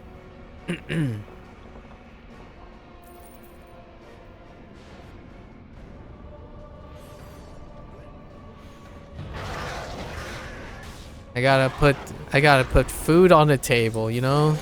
This halfling's gotta eat. Life's hard out here in Wildspace. Gotta eat. Gotta put food on the table. Sorry guys, nothing personal. Light preview.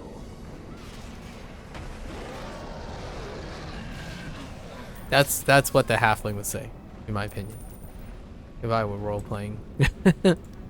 Gotta eat, folks. Just a little guy in a big world trying to make a living here.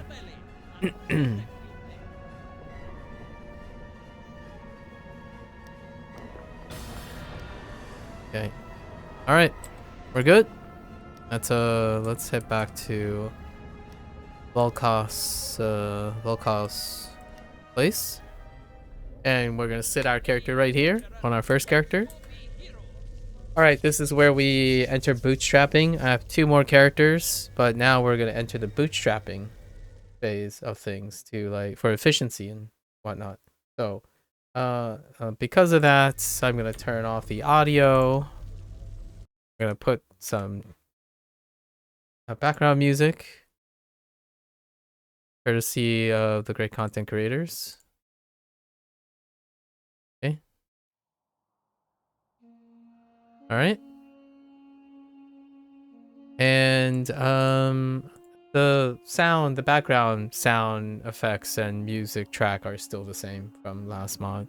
Not as quite eerie and interesting as the other zones, but it's still okay. I feel like it's a missed opportunity because you can really put ambient space tracks blended with. There's lots of neo fantasy space EDM or synthwave thing that you could go about doing this, but maybe it's a D&D Wizard of Coast kind of thing.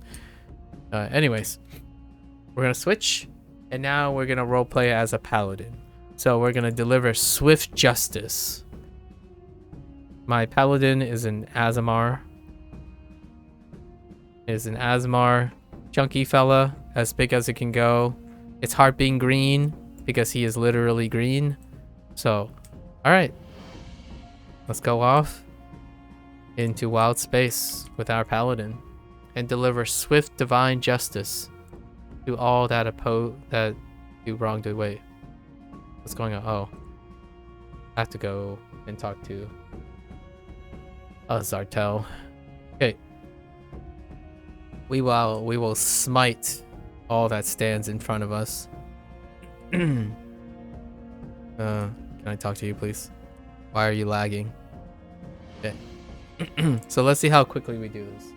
Local time is 4:20, 4:21. Sure. A little off for the memes. Let's see how quickly we do this.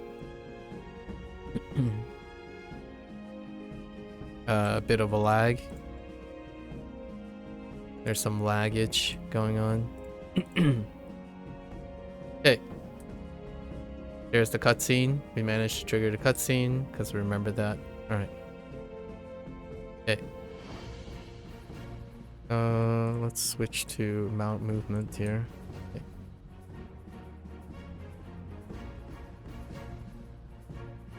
Let's see if the tasks are the same. Yes, the tasks are the same.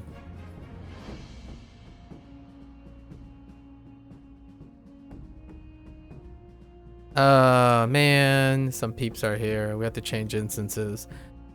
Still, a personal request of mine, stop placing people in quest zones into the most crowded instance. It's actually quite annoying. It's very annoying. It actually slows people down so much. I mean, as much as I like that, provide an option to not be thrown in the most populated instance. I get the whole server load thing, but man, the player pop is so low already. You just cost me 3 minutes for placing me automatically in the most populated instance where all the mobs are already dead. Yeah, like now I have to wait. That was 3 minutes. Pretty fast 3 minutes. Yep. Not the biggest fan. Not the biggest fan. I get it that back in the day this would save some time in server load, but no, like your game does not, in my opinion, have that high of a population.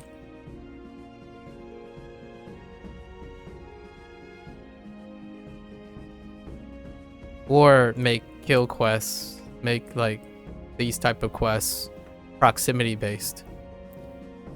So if someone's nearby, taking them out. I mean, it still doesn't solve the problem, really. You sit there running around an empty instance.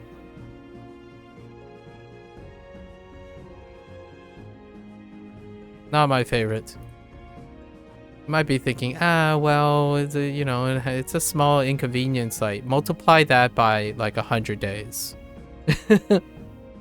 Then we'll talk about actual time savings. Multiple days, multiple characters, quality of life, that type of thing. It adds up. The whole instance thing. Every time you change an instance to quest, you will likely run into the problem of not having anything to kill or interact with, even though you're... The interacting thing is not too bad because they've designed it now that a lot of things are unique to the player. So the same two players can interact with the same thing. So that's kind of a silver lining for the more recent ones.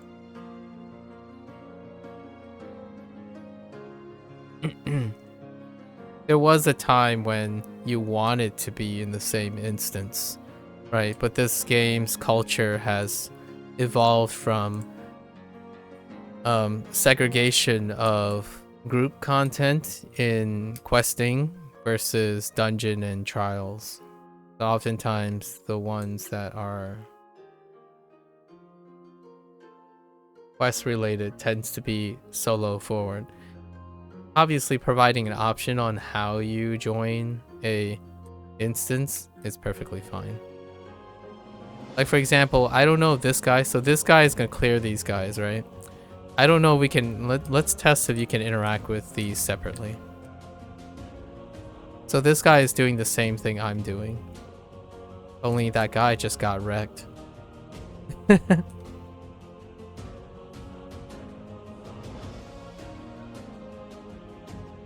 are these guys so tough? What the heck? Hello? Yeah, let's see if we can interact with the same cargo. Because that guy's gonna come by and they're gonna interact with the same boxes, right?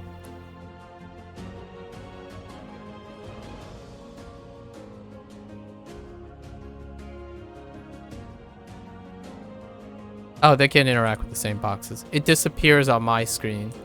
So, yeah, interactables are still unique. So we don't have to like fight for the same interactable or wait 3 minutes. Right. You could see that guy interacting with something that's invisible, which was the last position of the box. Yeah, see, they're interacting with it. So interactables hadn't become an issue anymore, really. Taking things out, especially a 30 count, can be a little bit jarring. When you sit there and you're wandering around, it's like, where are the mobs? But because all the mobs are still respawning. Happens quite a lot. Where are we going? We're going back to Tanis, our favorite asteroid. Okay. Alright.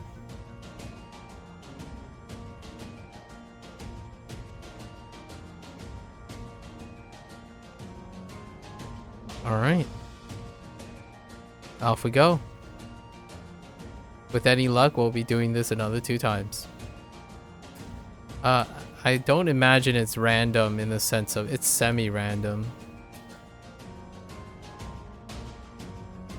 You have a biology exam next week? Good luck, yes. Are you prepared for your biology exam? You have to memorize scientific names like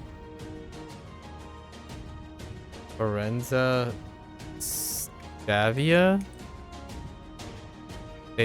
What is, why do you have to remember that? What kind of unit are you doing? That kind of sounds like a genus species thing of like a plant or something. Are you doing botany or something for general biology? It is? Oh, I see. Fair enough.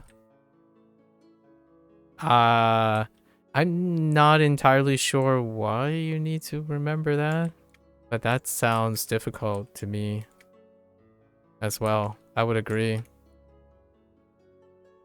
You have to characterize the genus and species name. It's rice? That is rice? Oh. Huh. Interesting. It shows you how much I know about botany.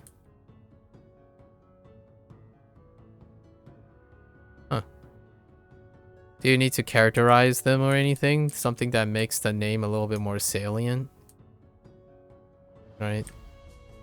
Might make it easier to remember if you remember something about them. Do you have to remember facts about rice? That's a very important crop, so I can see why you would. Can you stop following me, my friends? We're not sharing mobs. Stop following me.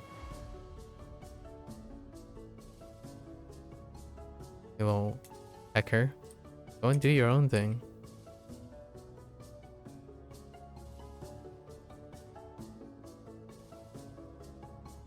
Crusaders fight alone, man. Swift justice must be delivered in solitude. Okay, let's head back. Oh, I need to talk to the miner again. What is this game? Is it League of Legends? Ooh, you might have triggered like half the internet. No, this is Neverwinter Online. I mean, this is the arcane update to League of Legends. Actually, League of Legends is coming. The people at Tencent / Riot Games is working on a Runeterra thing. The original Runeterra concept was supposed to be a MMORPG before it was either paused or scrapped indefinitely. Presumably in the rumor mills that still exists. It's still an ongoing project. Although now the next project from Riot / Tencent is 2XKO. 2XKO, the tag fighter.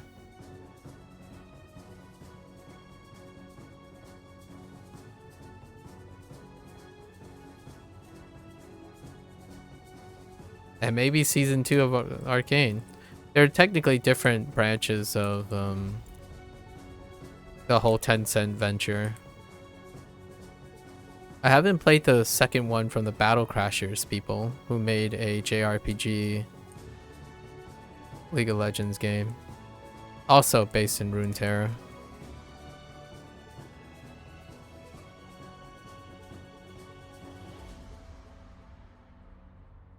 Maybe it comes in Mandarin. If it comes in Mandarin, perhaps when I start working on Mandarin, I'll play that. Oh, hey, it's a different. It's not a spine devil this time. Perhaps I'll play that Battle Crashers dev's other game for Runeterra in Mandarin.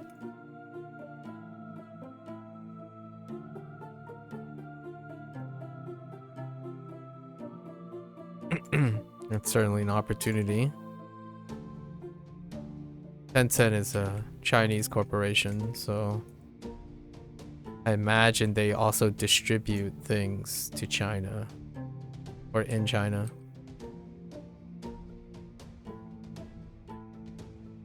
In case you're not aware, Riot Games is a subsidiary of Tencent, one of the largest video game publishers. Headquarters in China.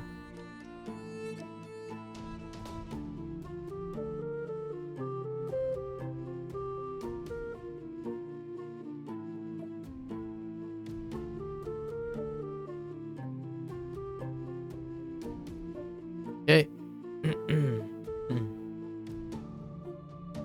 Yes, they do. They own everything. It's a subsidiary. Okay. Okay. We talked to you. You give me some attitude and some lip. Let's talk to you. Let's talk to Volkoth. Okay. Volkoth gives me the arena blood. Grab the 3. Is it the same 3? No, it's not the same 3. Okay. But some overlap.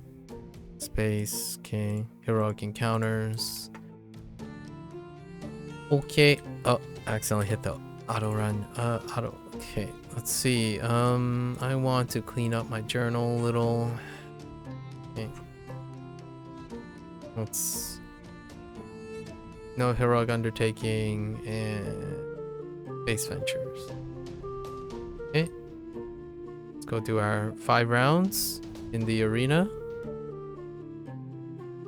Delivering swift justice. Okay.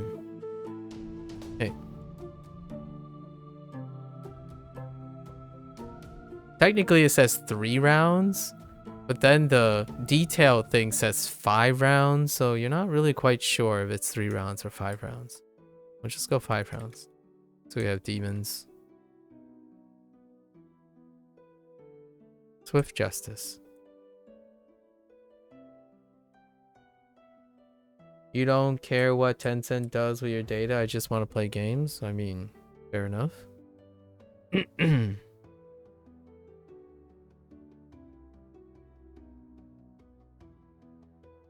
Do I currently play a Tencent game? I don't currently play a Tencent game.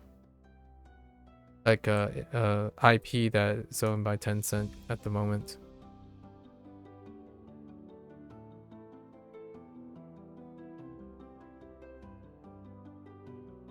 I'm currently very enthusiastic and waiting for updates to a game owned by Nexon, though.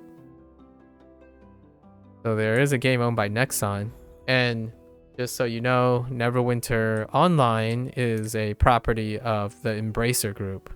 So that's another big rivaling publisher.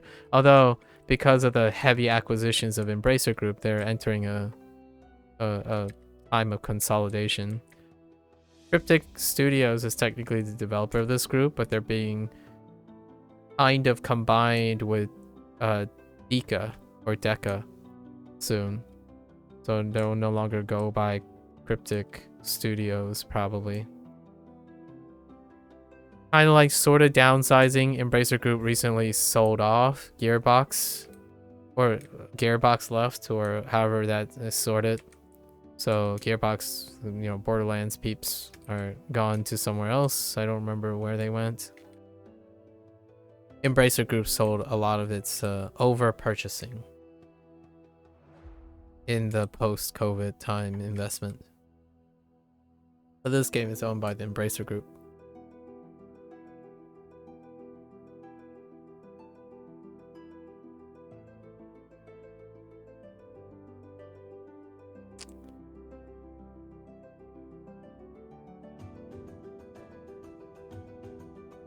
And they rebranded recently because of the whole Gearbox change back to Art Games. So this is under the Art Games banner, one of many Art Games banner. Star Trek Online would be an Art Game banner. I think Champions is still running.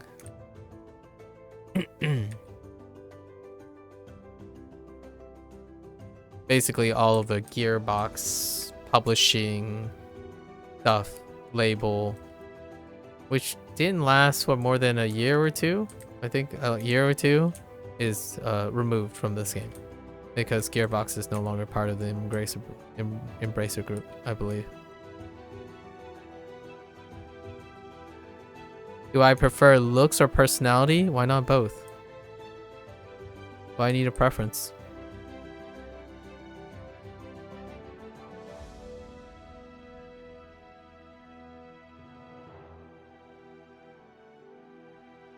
You're asking the wrong guy when you can have both.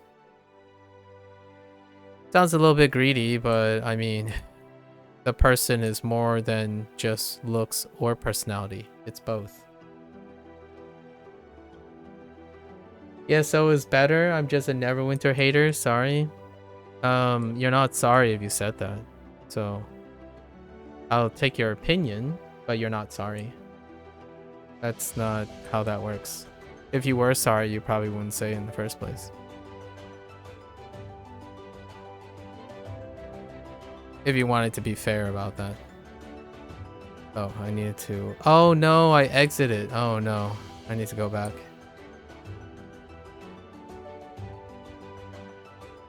You're not sorry. No, you're not sorry that you're a hater. You're not sorry you're a hater. In my opinion. Because saying that is being a hater, so...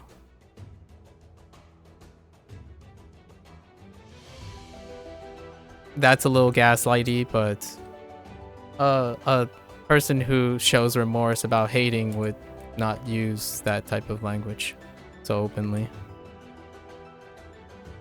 It would come from a more of a place of empathy as opposed to some sort of personal agenda. Who is sorry? Apparently Jamie for being a hater.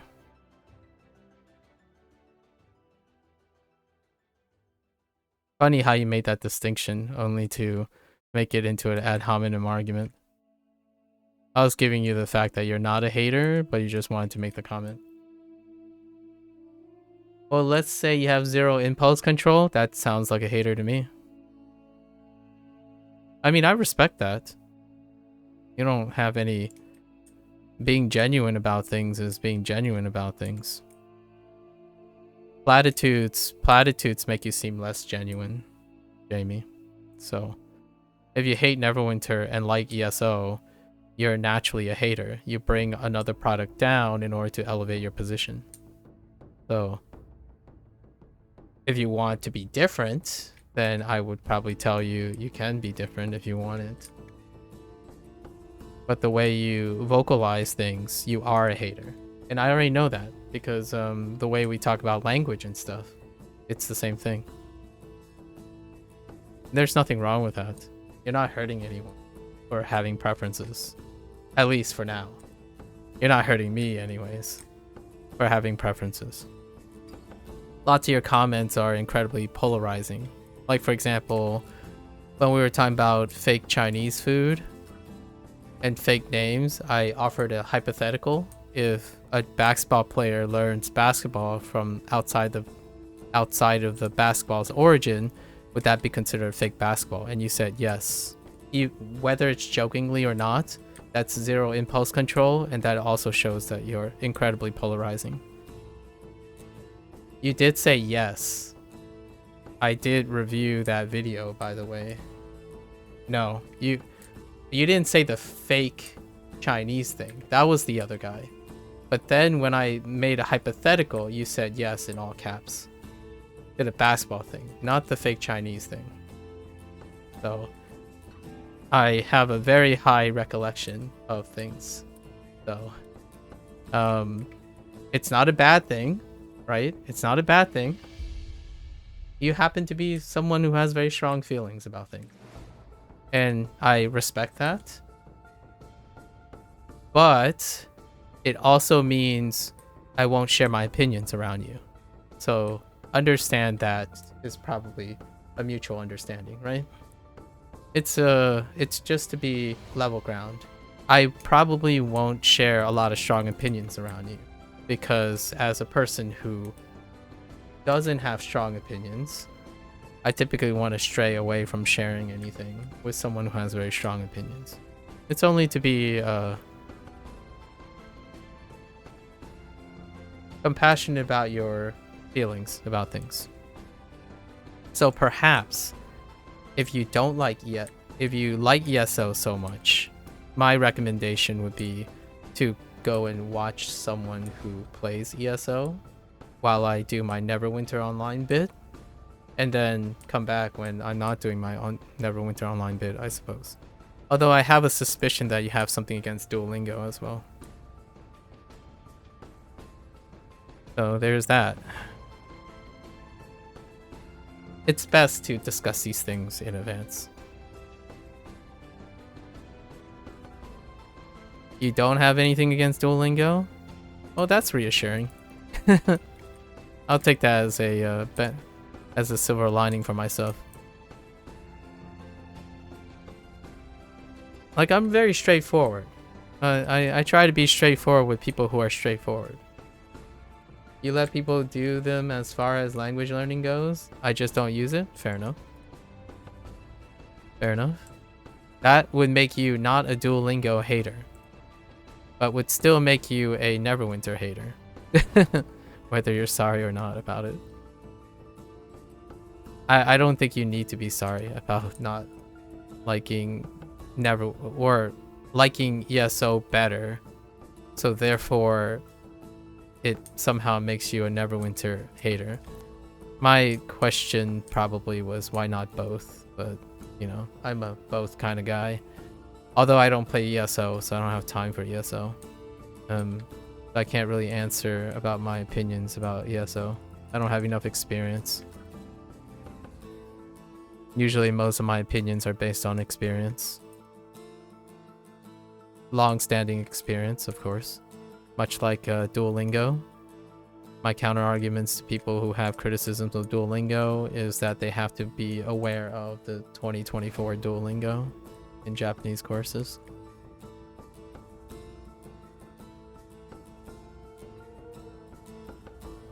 Without that, you don't have facts, right? You know, I'm kind of curious if I have to do all 5 rounds. I accidentally got distracted and I kept exiting out of the arena by automatic. So I'm slowing down I think I lost like 10 minutes off this because I exit out of the arena before 5 rounds. So let's try to stay in the rounds without habitually leaving.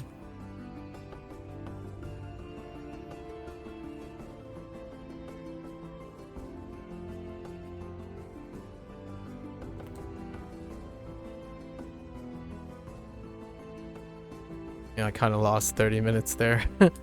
Or not 30 minutes, 3 to 5 minutes. Can you not do that, please?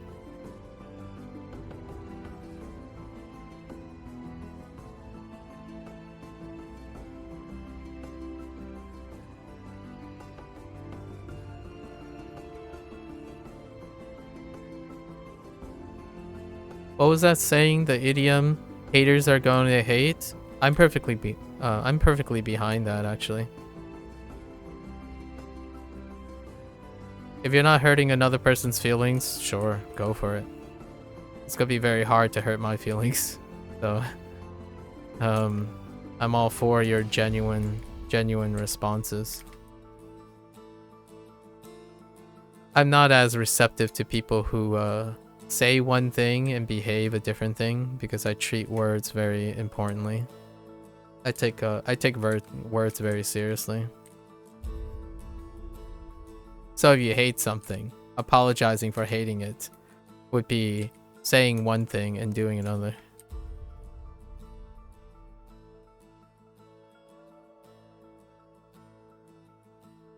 Yeah, no, I don't have any opinions on it really. You learn language for whatever reason you learn them or via whatever you want. Yeah, that's how I feel about it.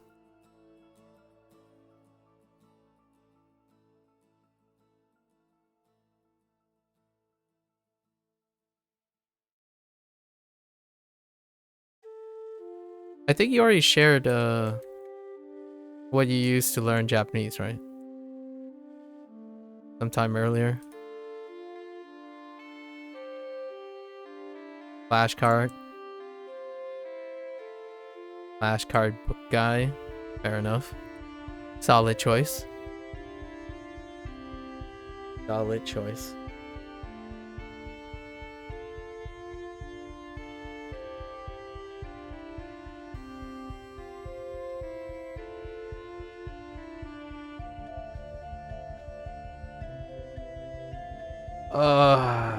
If only I didn't walk out of the arena 2 times already. We got one more character to do before we can start learning Japanese for today.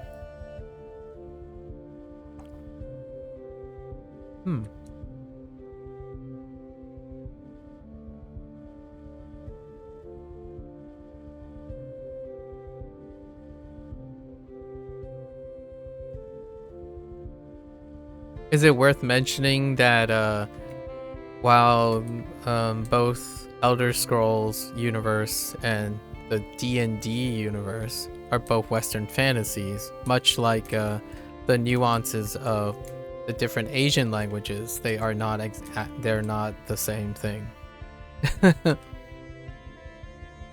So that's kind of one thing. Although I don't know enough about the Elder Scroll universe and I don't know enough about D&D to really make the separation of nuances between them. And then I'm quite enjoying an anime, Rien, which happens to be an anime set in Western fantasy. Lots of callbacks to traditional Western fantasy in that anime. Westernized fantasy.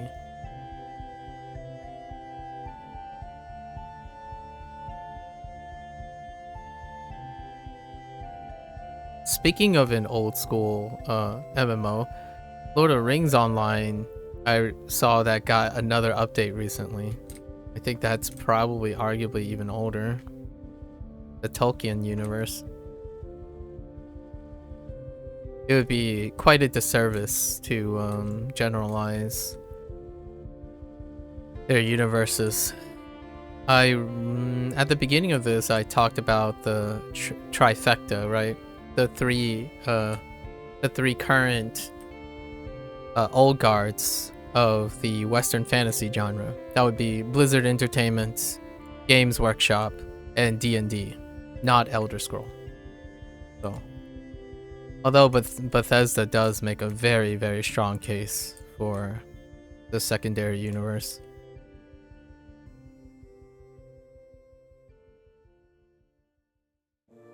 I would put them around Blizzard Entertainment, actually. Blizzard Entertainment and Elder Scroll. Meanwhile, D&D and Tolkien. D&D and Tolkien.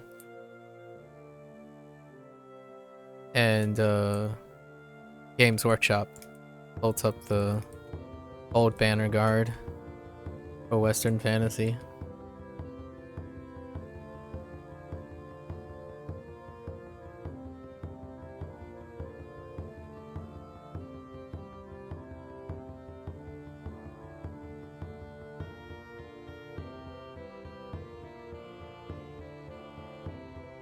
You've only improving Spanish, Portuguese, unsuccessfully dabbling in others. Man, how many are you dabbling in? You've only ever played ESO. I'm an Elder Scrolls fan in general, so I'll just say any other RPG sucks. That's fair. You love what you love, man. A proud gatekeeper if I've ever seen one. And proud, except maybe Final Fantasy 14. Okay. Which beats ESO in your opinion because you're a diehard Final Fantasy fan? Ooh, that's a bit of a like a curveball. You actually fit in the statistical minority who like both Final Fantasy and ESO. A lot of times Western fantasy fans, like diehard Western fantasy fans, can get a little bit awkward or socially not comfortable with the aesthetics and the mannerisms and propensities of characterization of Eastern fantasy things. But yeah, loving ESO and Final Fantasy, that puts you in a statistical minority. I like Western fantasy and Eastern fantasy, but I'm a multicultural background, so I tend to like East meets West things because of my cultural background. I'm endeared by people who buy contrasty things.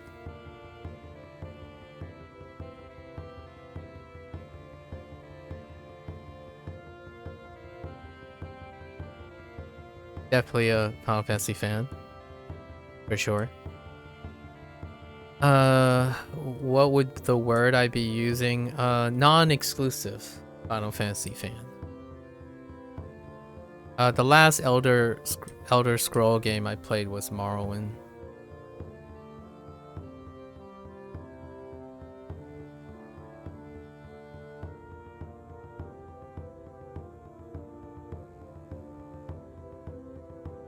And now for that type of thing, I am a CDPR. I'm a CDPR fan. Although I'm a lot of fans, so I go where the wind blows, really. It's hard to be considered a fan if I don't have exclusivity, so lots of times fandom tends to deal with exclusivity.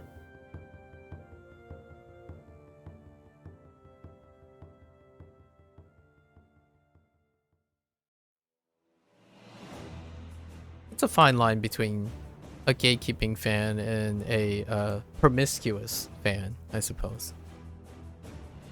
If I were to step back, I'm more into the creative writing aspect of fantasy. And all of them deal with creative writing, so naturally, it's whatever I experience at the moment.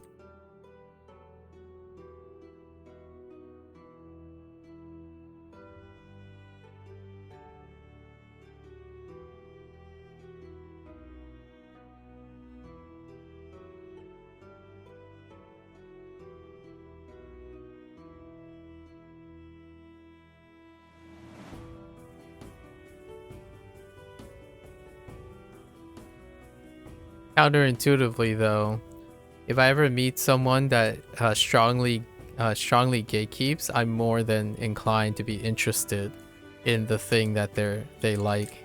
So usually people who are incredibly passionate is the reason why I do things.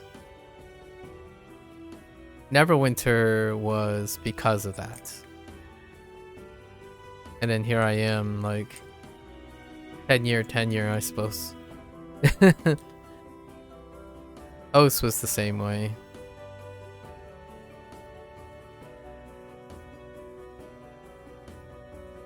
Science was the same way.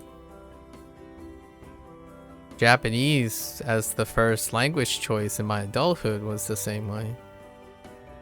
I guess you could say I'm very used to talking to gatekeepers. Or talking at gatekeepers, I suppose. I generally like the passion to move me into engaging. That's probably why I chose Japanese. That's the first language. Indirectly. Indirectly. Passion is certainly high.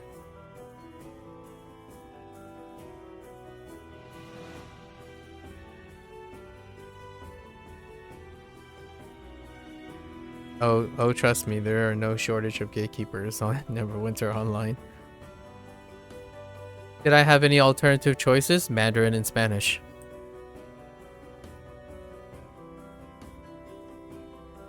Mandarin being my parents' mother tongue, right? And Spanish being... I'm American, so Spanish is incredibly relevant. From a pragmatic standpoint, Japanese is the least pragmatic choice that I've made.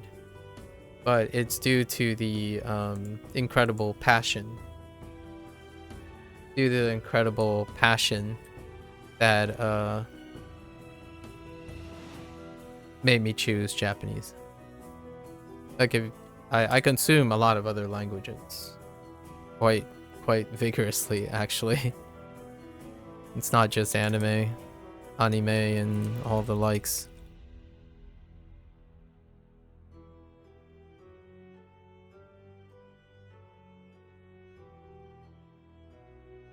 If you learn Japanese, I guarantee you will have less people against Duolingo. I know that.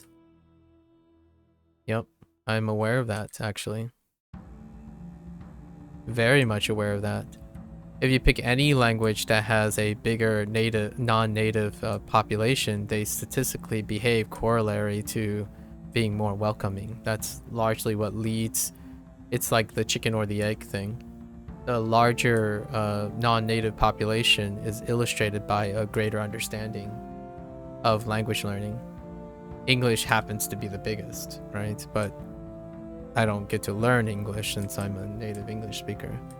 Spanish and French are the next two in the top 3. It does tank to like 30%, but it's not that bad. 15 to 30% for Spanish and French. English is 60%. So, to give you a comparison statistically, at least as of a year ago, as of a year or two ago, I think that percentage went up realistically for all 3 languages because of the higher population of outside learners. You get camaraderie and communal exchange. Japanese is still 99% not that.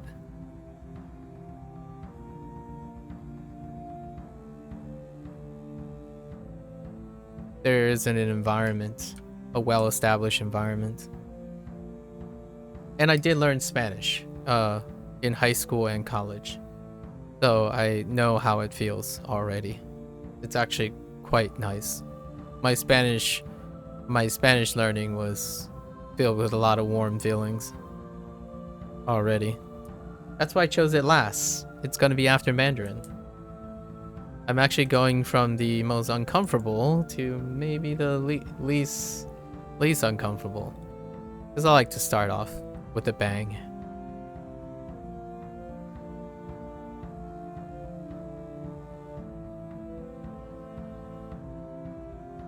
I have a working knowledge of Spanish already.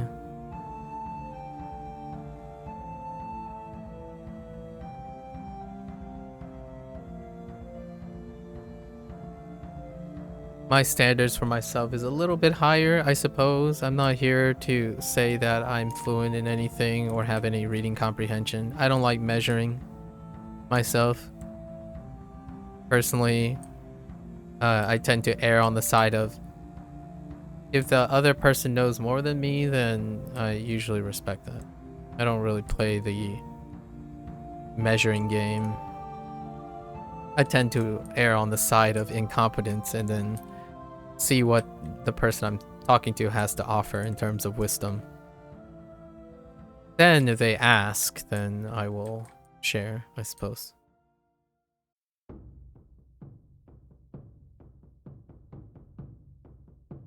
Yeah. Spanish is gonna be a while. But Japanese is gonna be longer than Mandarin, and Mandarin's gonna be longer than Spanish. So the wait time for Mandarin is gonna be the longest because I want to get to a specific position in Japanese, which will be like 6 months. 6 months out. So there's still 90 more days. And then Mandarin will be staggered in, and then we'll be doing other things with Japanese. As opposed to the Duolingo stuff. Like playing Japanese games in Japanese. Because I like playing video games. If that wasn't already apparent. For the immersion? No. But yes. It's part of the immersion. Kill many birds with one stone. I like playing video games. I like creative writing. I also like comparing, contrasting cultural differences between English and Japanese. The games that I play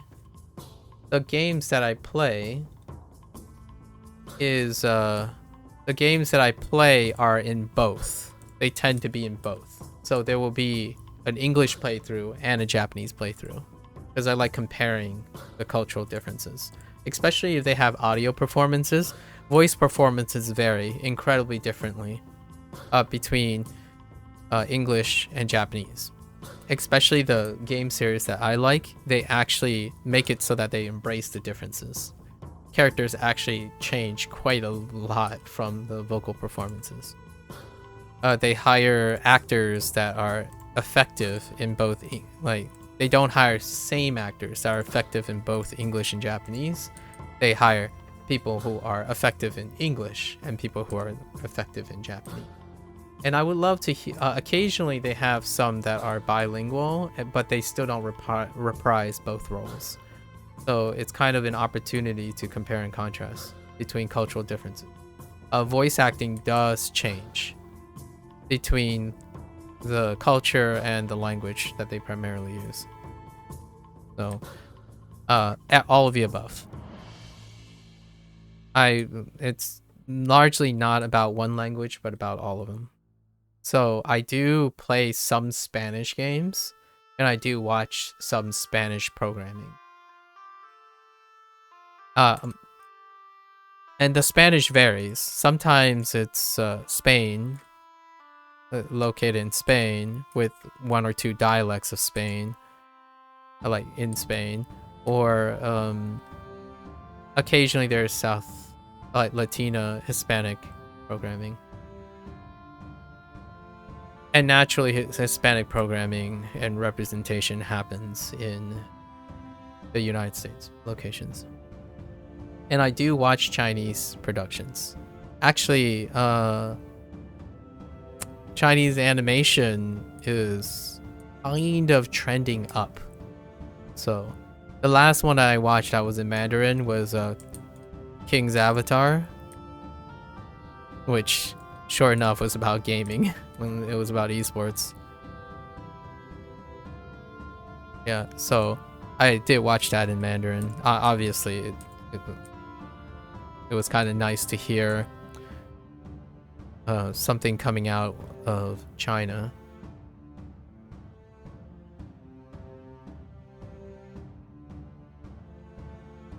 Yeah. I watched a little bit of the Netflix published live action one. I don't know about that one. I am not sure if I'm going back to that.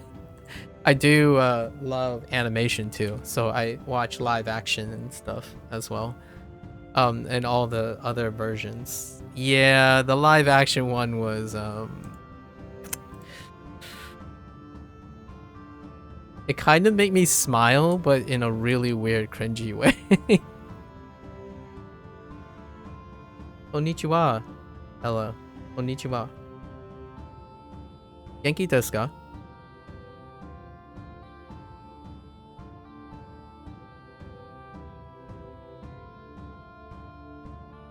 We're almost done with our second tune for the launch week.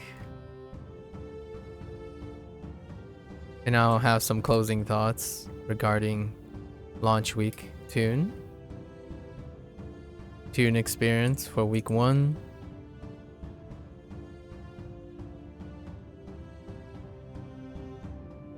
Oh boy. Oh, is that Genki? Genki desu. Oh wait. Maku-san wa. Okay. Oh yeah, I haven't ever seen my name addressed like that. Maku-san wa. Genki desu. Genki desu.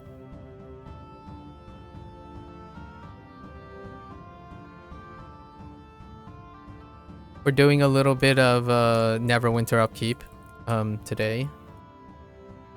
These updates happen every 3 to 4 months. So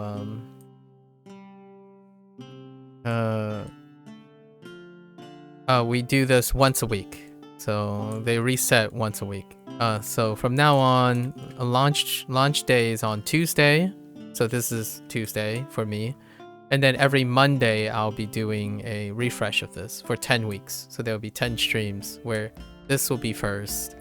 And then I go back to learning more Japanese. I hope I remember my Japanese from yesterday. Because this does put into some interference. I think I remember most of the things.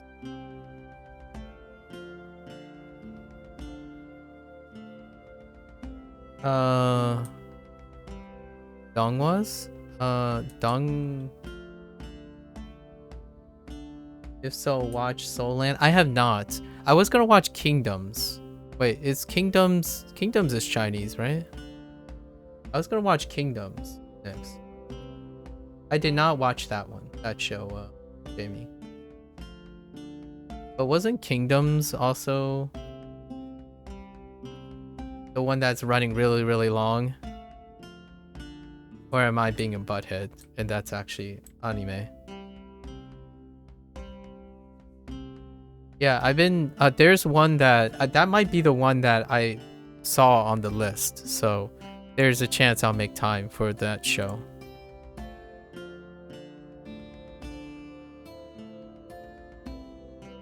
I have to go to Belloria. Japanese is hard? Yeah. Japanese is fun. I'm gonna use the word Japanese is fun. Sorry, I don't usually... I have a hard time... irony, with the lack of better word. I have a hard time resonating with people who uses words like hard and easy.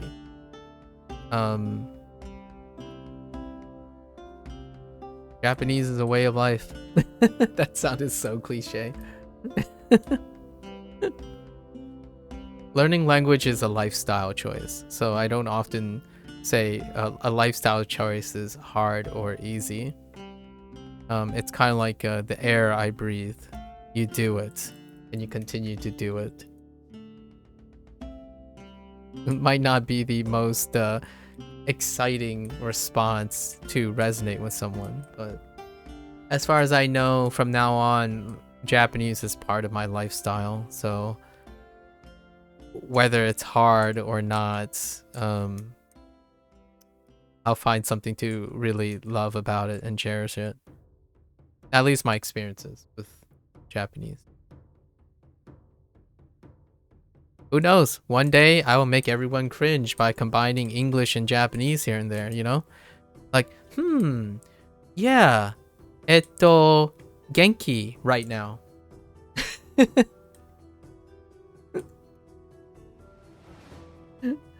Japanglish. It's like how MMORPG Neverwinter desk. I'm gonna start doing that after day 75. So I'm going to use Japanglish intentionally after day 75 to get in my like mind switching back and forth, breaking grammar rules here and there, starting with Japanese grammar rules and using English to fill in the Japanese grammar rules, that kind of thing. So I've done this before with other languages. For Spanish, I did the same thing. So to get into like the bridge, I bridge it by deliberately, if I start a sentence in Spanish and I need to fill it in with English words because I don't remember all the vocabulary, I would use the English words in the Spanish sentence structure, and vice versa. If I start with English, then I would use Spanish words to finish the English grammar structure. The idea is to get really in line with going back and forth. So when we get to the third quarter, the third quarter after 75 days, I will probably be speaking Japanglish as commentary. So I'll be making, instead of saying all of this in English, I will probably say here and there and throw in Japanese words and stuff, whatever comes to mind or friendly. That's kind of how I approach it. Fair enough, I agree. Japanese is really fun. I should adopt your mindset. Fair. Oh no, what is that? What kanji is that? You're something, right? That's ima, right? Ima. Okay, so I recognize the kanji for ima, and then I don't recognize that other kanji. That's what I mean, though. It's actually a lot of fun, and if you do it enough, I personally think it makes you very comfortable and uncomfortable at the same time. But you get used to the being uncomfortable, and then it feels really natural, in my opinion. That's my 2 cents about how I go about language. I do it all the time, so it might not be the traditional way, but that's how me and my parents educate each other. We educate each other in our languages by doing that. I talk to my parents all the time saying like, Minanya do call school. Okay, tingna, what do call eating? Got hospital. That kind of thing. You go back and forth. Just you fill it in. So that time I used English to fill in the words in Fujoni structure, and then vice versa.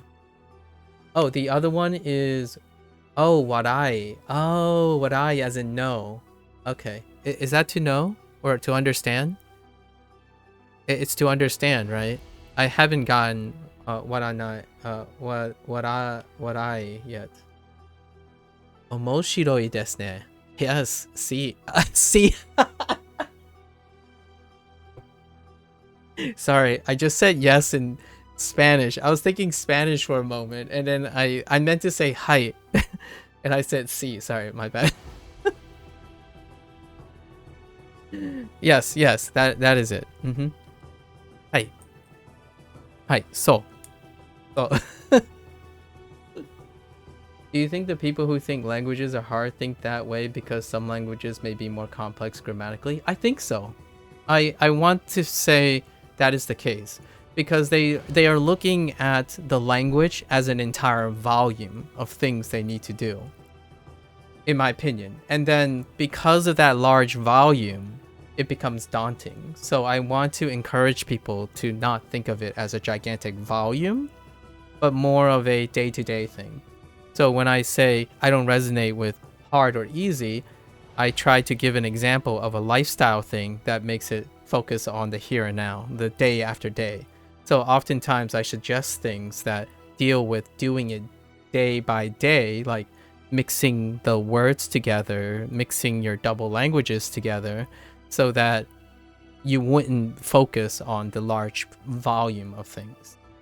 Oftentimes, getting someone to start, the volume starts to not be as appealing. It's not that big a deal over time. I think there are enough things in everyone's lives where it makes you focus on the complexity of gigantic scale things, like the whole grammatical structure of an unknown language to you. So I don't have to remind you of that. reminding people of that when they say a language is hard is not my goal. My goal is to encourage people, whatever they're doing, to be excited and be happy, or what you choose to do, you gotta be, you know, be positive about it, or be something other than what you're telling me. So I like to add to the discussion instead of reinforcing people's apprehension. So when someone tells me something is hard, I like to know why they think it's hard, and then maybe offer something that make it seem like it's not that hard, right? I suppose hard really just means it will take a long time. Yes, which is why I love Japanese so much. It'll take a lifetime, so you have to enjoy the journey, right? Yes, exactly. Ella, exactly. You know, if you want things that need to be hard or easy, like goal oriented, I advise generally smaller tasks, you know, like smaller goals to get you to feel like you've accomplished something task by task. Like for example, you want to study 7 days straight of Japanese for 1 hour. Start with that. And then all those smaller tasks adds up to a larger whole. So oftentimes, the people that I talk to that don't genuinely view things as hard or easy, they typically don't use that language in the first place. So oftentimes those people are constantly focused on what they have done, are going to do soon, and they're often very optimistic or not really concerned about where they're heading, right? It's kind of like these ships. You look at them, you're not sure where they're heading, but hey, it would be very interesting to get on one and see where they go. Obviously, those don't go anywhere, but metaphorically. Metaphorically. Okay, so we also did our second character now. Let me grab these dailies one more time so I can invest forward. So next week will be a little bit shorter in time. Or they may have harder to wrap their head around due to words, orders, or how different it is. Yeah. And if you want to get rid of word order, sometimes you can even use your native language in that word order. You'd be surprised how well you comprehend your native language even in a new word order. I was listening to someone who was deliberately speaking English in the Japanese order, and after 3 or 4 minutes, like after hearing it 3 or 4 minutes, it's completely comprehensible to me. So oftentimes when you're doing that whole thing that I said, Japanglish thing, or Ing Pang, I don't know if you're going the other way, right? Ing Pang. That's kind of what I'm talking about. You get really used to order as long as you're doing it, so it's not too bad. In fact, my English has been adopting Japanese structure a lot of times. Like for example, desu ne. I keep saying this, but a lot of times I find myself saying, isn't it? Or proposing a rhetorical question at the end of a statement a lot in English.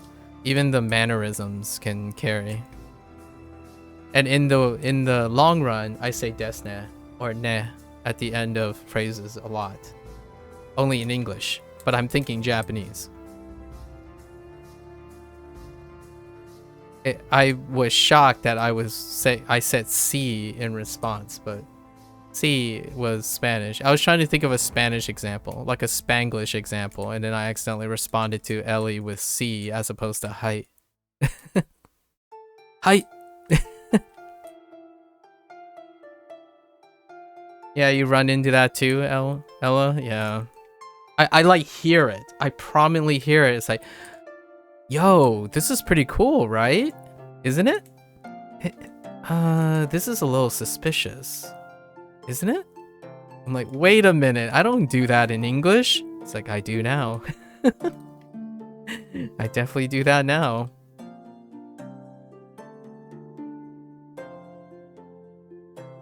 And I love it. I'm like a mixed amalgam of a lot of things. I don't want to be exclusive, basically. Although I am cheating on Japanese every once in a while because in the evening I would try to dig up more things about Fujonese or Chinese or Spanish. So I'm technically cheating on Japanese every once in a while. But it's a happy family. A happy family. Now I'm like always thinking about Japanese pronunciation of Western names. Like earlier I was asking myself, how you say elf in Japanese? And I was saying probably erefu, right? Erefu. Erefu. Erefu. That's probably what they would go with. So naturally when I'm reading stuff like this now and playing Neverwinter, I think of things in Japanese phonetics most of the time too. I like to think about things in everything a lot of times. I don't want to forget, you know? It's a lot of fun experimentation. It's not quite the immersion that people think of. When people say, oh yeah, you gotta think in Japanese. It's like, well, you can think in Japanese and English if you want it. I mean, back and forth.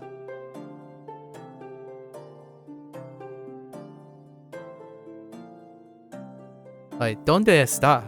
You know? ¿Dónde está Maburu? ¿Dónde está Mobs?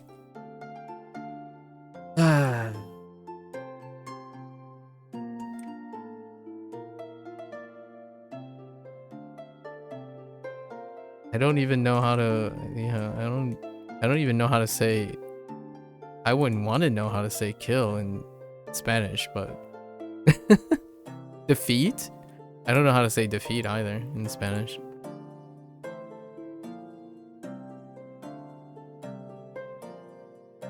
Morir?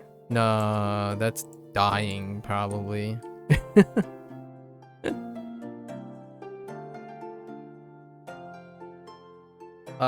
Derotar. Oh, derotar. Okay, and then matar. Okay, matar. Sure. Ooh, I like defeat. Derotar. Derotar. Derotar. Derotar. Yeah, I like messing around. So like, how will you say Zedali? Zedali? Zidali? Zidali? I can't even say it in English. I don't know how you pronounce that. And then you're gonna try to do it in Japanese. Let's see. I guess X would be something like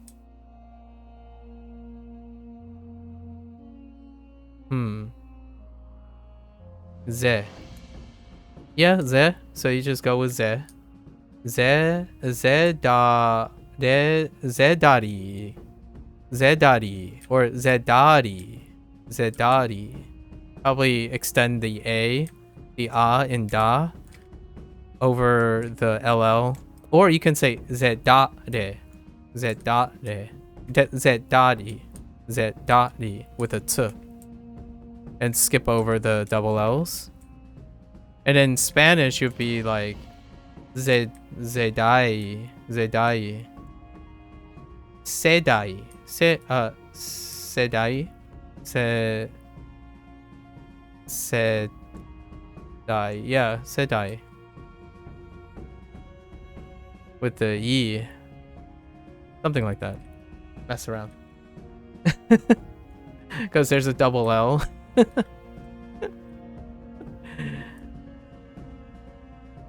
I don't know enough about Spanish fantasy thing. I don't think I've watched a Spanish fantasy before. Like, what is a Spanish Elvish? Elvish Spanish. That would be an interesting thing.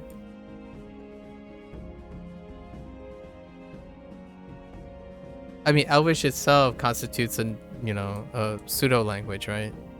So there's the whole Elvish thing. That's why these names are the way they are. There's actually an Elvish pronunciation to them. It's part of the D&D universe. Elvish has a specific phonetics and spelling to them. I don't know enough about D&D to know what that sounds like though. Much like Tolkien fantasy, Elvish names have specific types of enunciation and phonetics.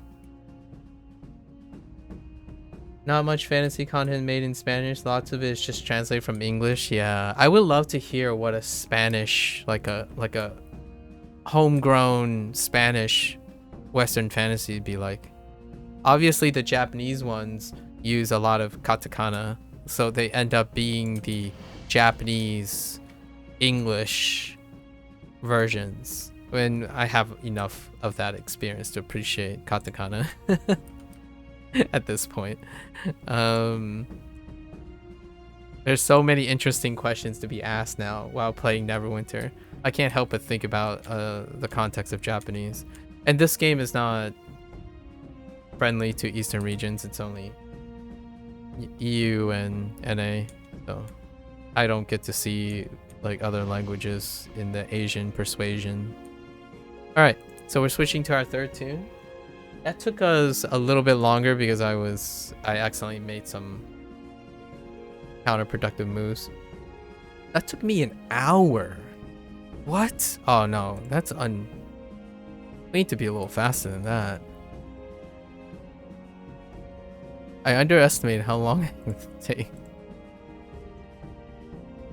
Alright, third tune. Third time's a charm. Much like everything I do in life, I like to bootstrap for the ye olde experience. So like Duolingo, repetition, right? So I do my dailies, weeklies, and stuff with 3 tunes, and they happen to be the 3 tanks in this game, all the tanks, although I don't use them in a tank capacity. Yeah, so this would be our third tank. The local time is 5:27. It's up here in this corner. 5:27. So let's try to get it before 6. That leaves us 4 hours for Japanese learning. I noticed that if I'm not digressing too much on Duolingo, it takes less than 4 hours to get my lessons for the day. So let's see if we can get her done. Get her done in less than 40 minutes. This is where I talk about random things. So when I'm bootstrapping here during Neverwinter, I actually talk about stories that I would typically talk about and bring to whatever I'm doing. So I do enjoy that. Ruminations. This is meditative. Since I'm past my first character, most of it is not novel anymore. The next 2 characters, I reflect on things. Talk about things I've learned. So that's why we're talking about Japanese and Mandarin, other things. So oftentimes this is where I start to reflect on things. I do this when there isn't an update. I do this habitually. So after stream, learning Japanese and stuff, I upkeep with live service games. Neverwinter Online, then I hop on PSO2 NGS for 30 minutes, and then I play Hearthstone for daily in Battlegrounds. I play Hearthstone Battlegrounds for another 30 minutes. So overall, anywhere between it's around 2 hours between the 3 games.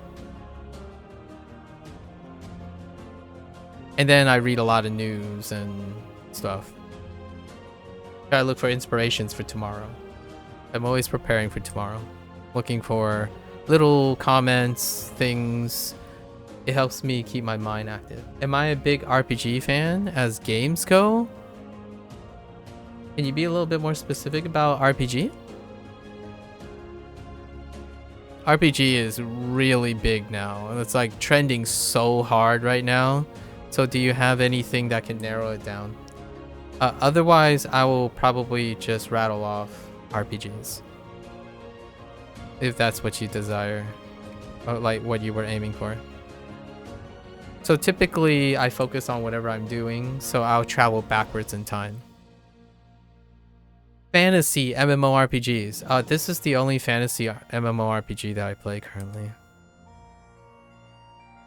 So probably not big at the moment. I'm not like I'm not surfing the trend of fantasy MMORPGs at the moment. So no other fantasy, Western fantasy MMORPGs. So not even Final Fantasy 14 for Eastern MMORPGs. It's very hard to maintain MMORPGs. Think about, I will give you my perspective here. Think about how long I spend on Duolingo and try to multiply that for everything I do. So if I pick up another MMORPG, I'm pretty much going to die. If you know what I mean. I would love to be able to like somehow truncate time or, you know, enter a hyperbolic time chamber or something to extend the potentialness of my time on this planet awake and whatnot, but it's very difficult to do all the others. So like Final Fantasy 14, ESO, even Lost Ark, that's technically a ARPG-esque, you know, World of Warcraft, all that stuff. It's difficult time-wise. Hey Lotus, what's up? How are you, Lotus?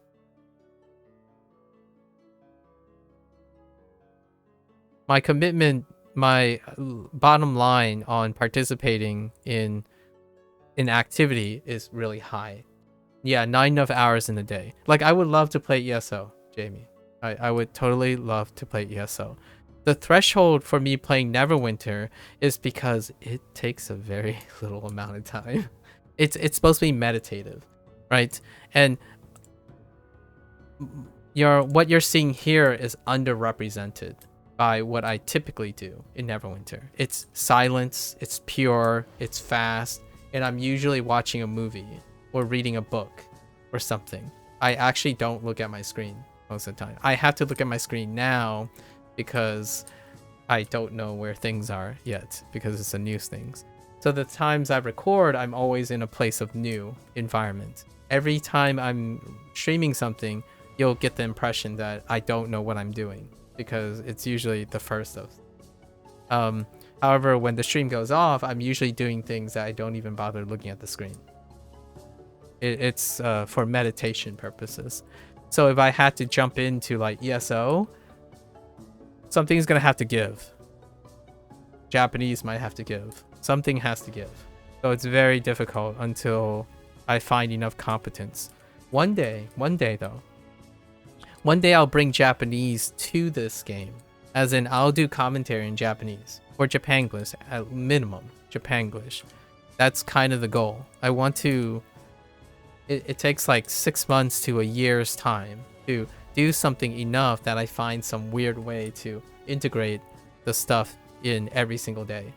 So in the future, maybe another 4 months down the line, you'll probably hear me play the next module, Mod 29, talking about Japanese. As in, I will describe things, an attempt to describe things in Japanese terms, right? I will talk about boxes, looting and stuff in Japanglish or Japanese or however much I can do. And that's kind of the goal. Japanglish, so I can understand at least some. Yeah, that's the idea. I love doing that. The reason why I want to integrate the two is people can pick up things without doing that. My parents picked up English from me because I spoke Fujonese and English. Over time, they picked up words like bill, smartphone, school, hospital, so they can communicate with me with the pertinent things.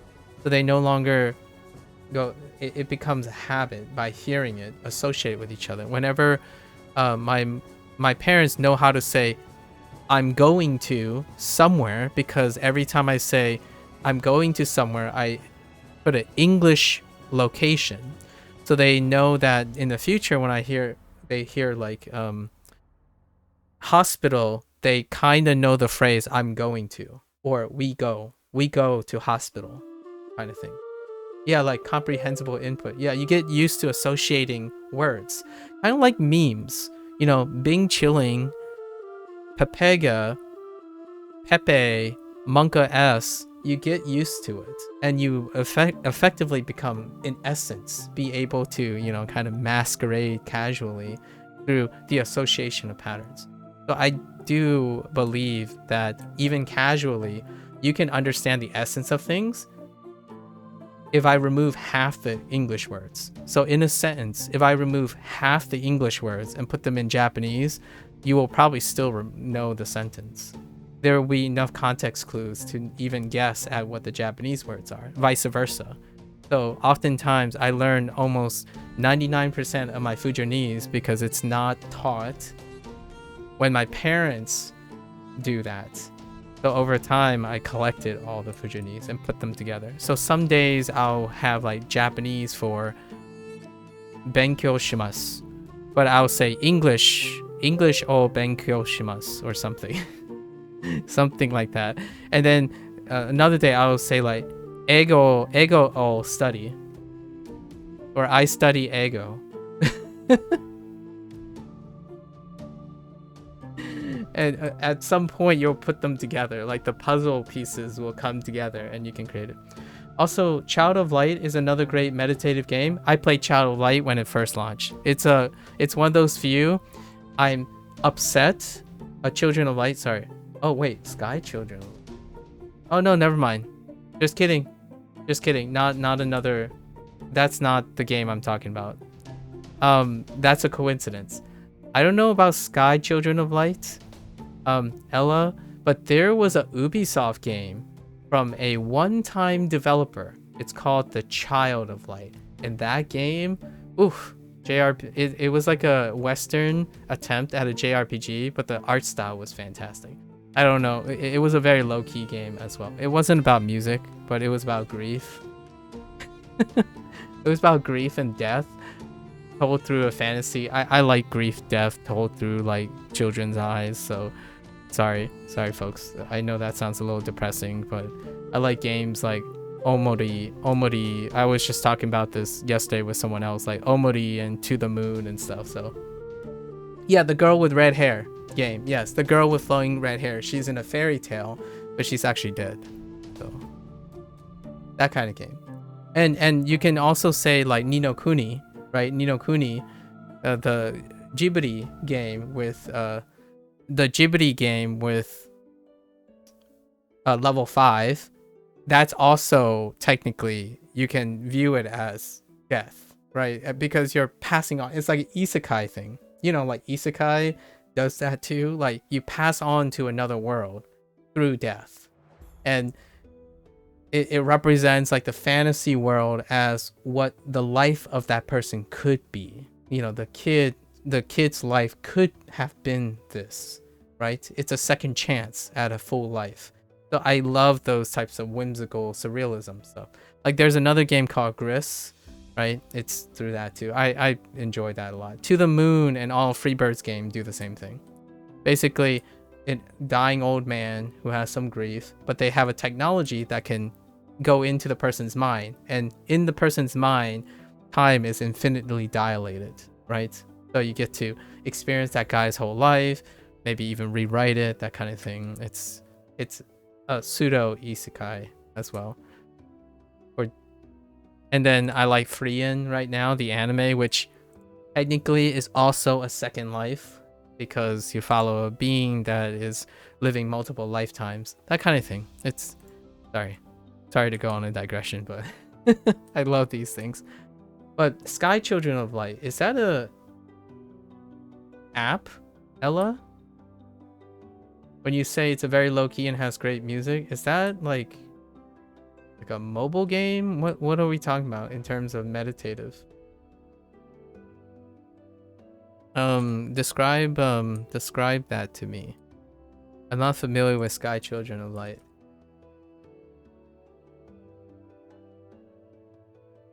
And what are you up to, Lotus? Oh, I guess it's the weekday. You could be at work, actually. It was kind of late. Oh, well, you're West Coast. Not kind of late. You're probably still at work. Yeah, this is the part where we ramble about things. I think it's an app too, but I found it on Steam. I'll have to check it out. I love meditative things, for sure.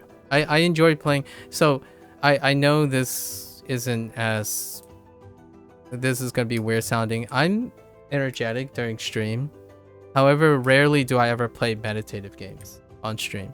Because usually I want to get people excited as opposed to relaxing them. But I guess every once in a while. I used to play that type of thing. I used to stream that type of thing where the whole idea is to calm people down and talk about random things. But lately, I've been on a kick of using more of my time being excited about things because I'm generally more manic about things than I am calm. I actually spend a lot less of my time being calm than being enthusiastic. And enthusiastic in the sense that it's my coping strategy. It's my coping strategy that I use to record things. When I'm manic, I like to do as much as I can, so that keeps mania at bay. And streaming kind of does that. I know, there's a cliche like, oh yeah, but you know, if you're high on the spectrum and all that stuff. When you are hyper stimulated, you want to, in my opinion, I encourage myself to do something of equal force. So getting to bed at night involves doing a very, very full day's worth of mental exercises. Otherwise, it'd be very difficult for me to sleep. So preoccupying the mind is kind of, you could say it's a coping strategy per se. And killing 6 birds with 1 stone, right, Jamie? The meme is I'm cooking hard, man. I'm cooking hard most of the time. I cook so hard that I get to sleep at night. That's usually the euphemism I would say. The harder I cook, the better I sleep at night, generally. It's already very difficult to sleep. I have respiratory problems in the spring, so I have lots of allergies. Allergy, right? Allergy ga arimasu.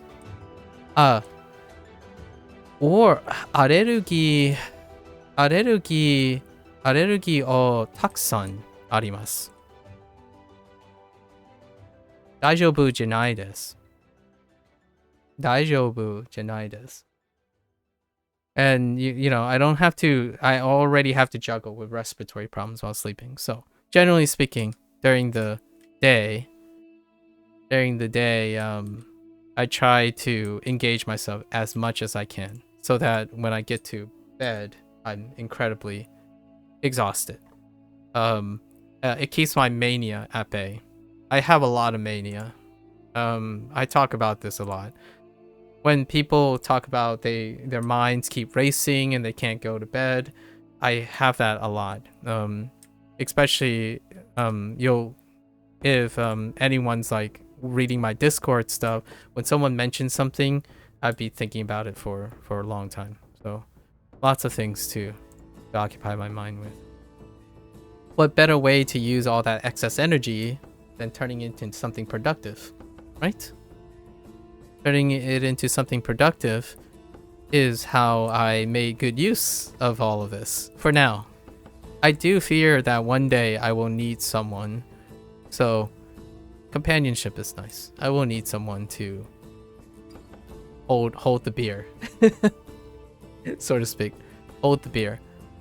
You kind of have to burn yourself out too to go to sleep. Before I just had insomnia. That is exactly what I was gonna say. I didn't want to say it in that way because I don't actually know if I have insomnia, because it takes another person to evaluate if you have insomnia and you have to do sleep studies and stuff. But generally speaking, before I started doing this, maybe like 10 years ago, I struggled with sleep a lot, to the point where a lot of times I would sleep every other day.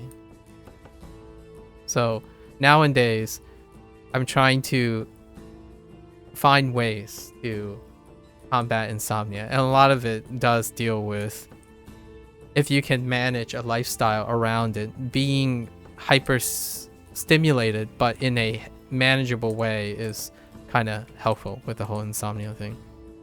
And my obviously insomnia is a symptom, in my opinion, not necessarily a characterized thing. So insomnia can be triggered by many things, and my particular thing is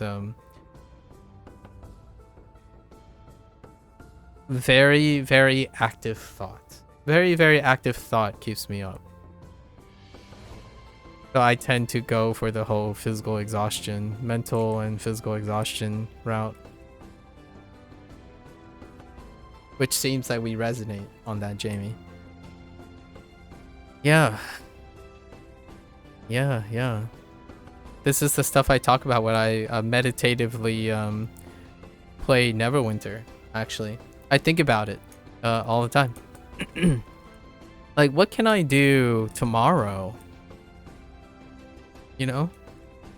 What can I do 30 days from now? What clever new ways can I integrate, you know, randomly Nihongo o hanashimasu, right?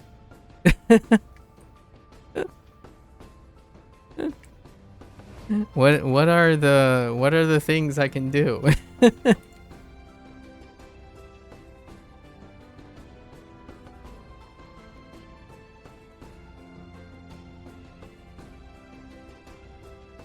The only thing I have related to this is action.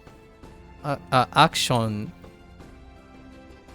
RPG. That's as close as we're getting here. I guess we can say like game o shimasu.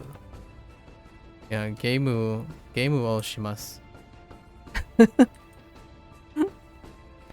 Fantasy. Action no fantasy no game. You could omit the no's technically, but action no fantasy game o shimasu.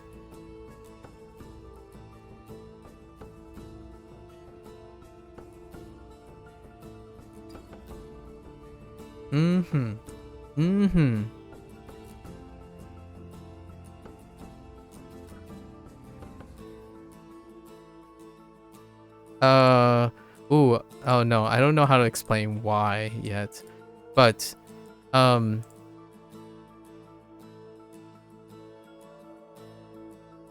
I shimasu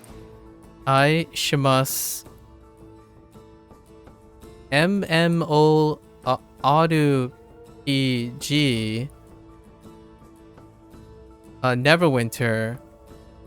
Neverwinter because yasui desu.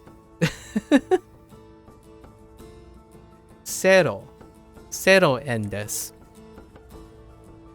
Neverwinter wa zero en desu.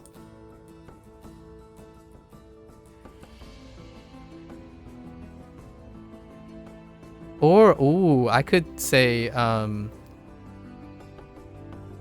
Harai, right? No, not Harai. Oh no. I'm getting the two mixed up. Is it Harai? I was gonna say I pay 0. Play Neverwinter. Yeah, the upkeep for Neverwinter is $0, so.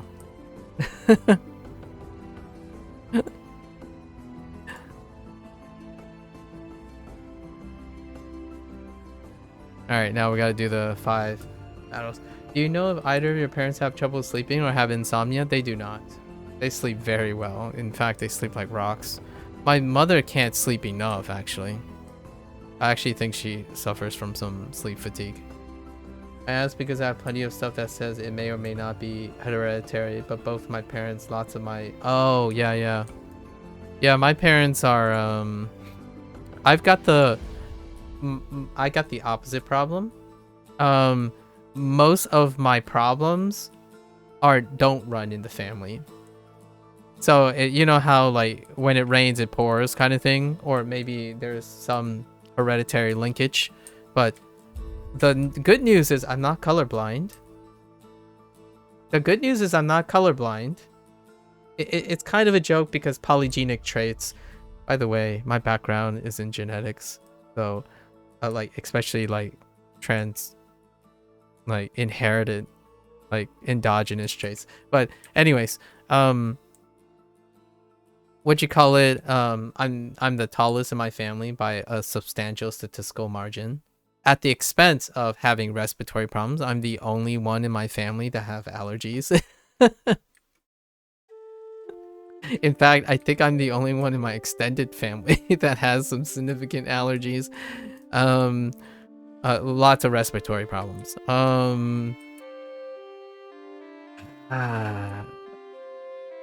Myopia might be a thing. My parents don't have myopia. They have like very, very weak myopia. So I do have myopia, right? Glasses. And my myopia is not as extreme. It's around average myopia, as in the decline in my nearsightedness is not substantial to say it's extreme myopia. But my parents aren't. They're like really old now, so they naturally have a very loose myopia. Their vision has held up for a very long time, so not enough to constitute myopia. My sister and I might have different degrees of myopia because we're relatively young compared to our parents. So that's kind of something that might be hereditary, the myopia. But allergies, come on. I hit the jackpot with allergies. I have seasonal allergies, and it seems like they're getting progressively worse as I'm getting older. And my parents would be like, nah. It's like, what allergies? I'm gonna go and swim and roll around in pollen and be fine. I'm like, great.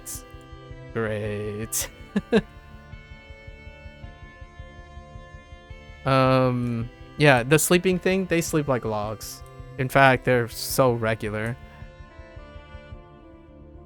Also, journaling using Japanese, I learned that day, helps me. Ooh, that's fantastic.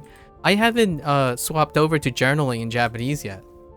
I haven't tried that yet. I journal everything in English at the moment, and I do that meditatively.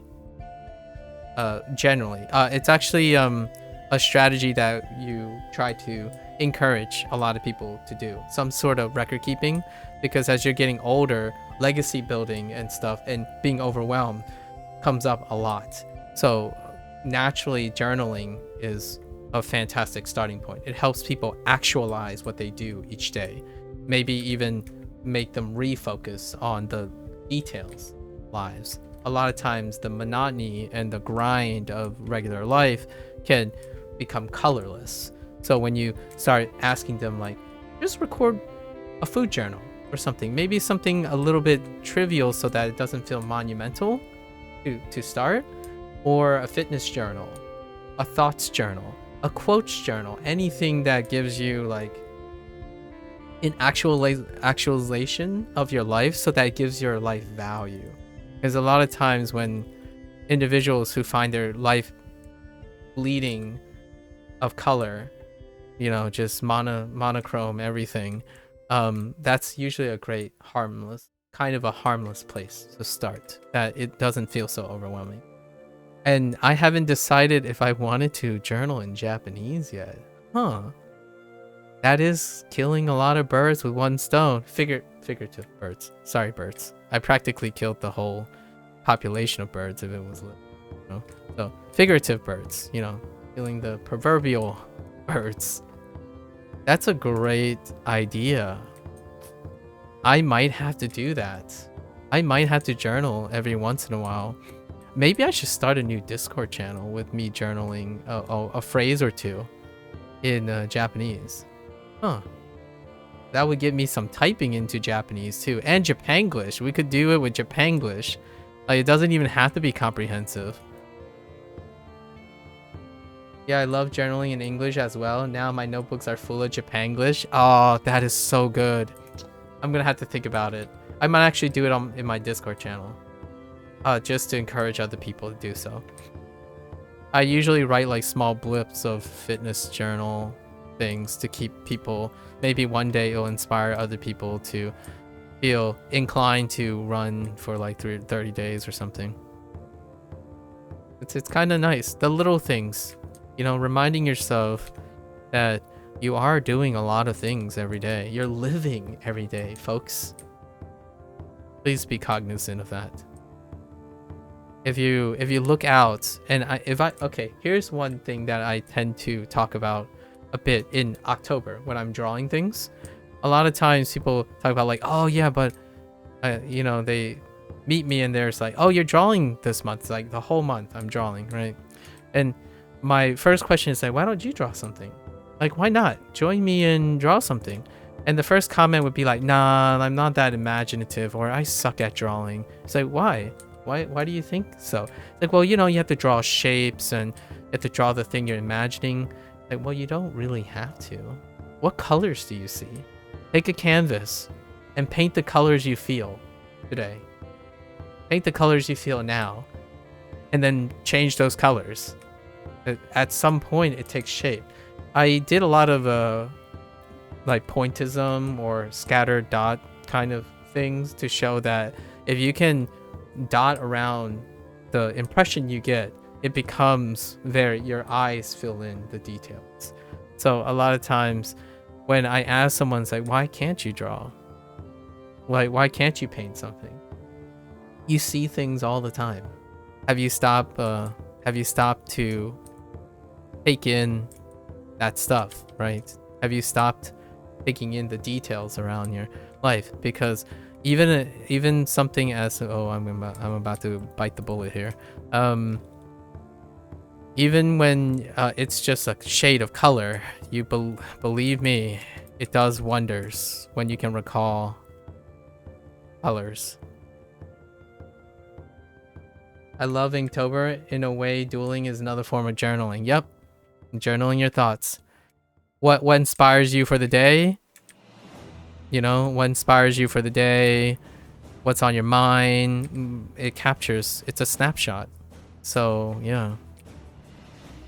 So sometimes people are a lot more apprehensive with drawing, so journaling with words can help be a lower barrier.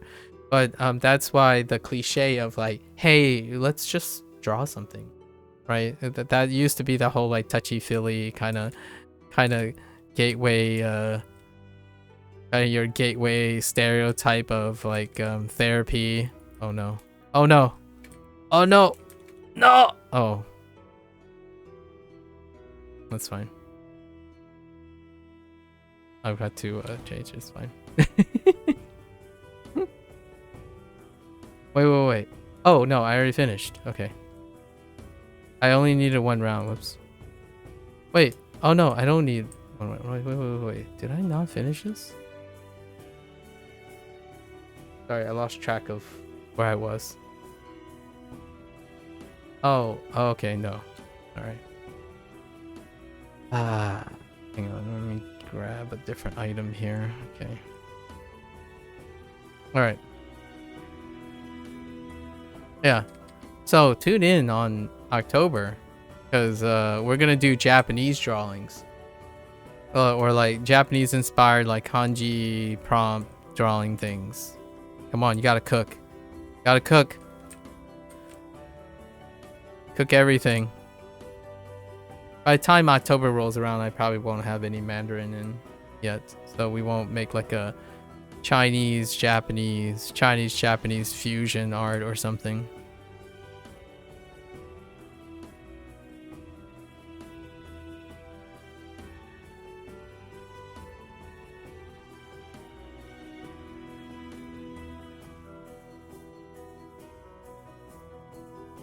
Hey. I'm being a little bit more attentive because this guy's kind of squish.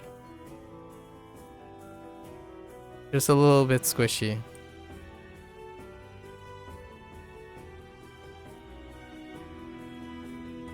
Okay. Oh, you still get marks for this. I wonder how high you can get for marks.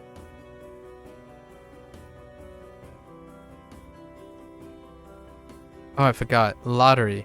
Genetic lottery. What else? I think allergies are definitely...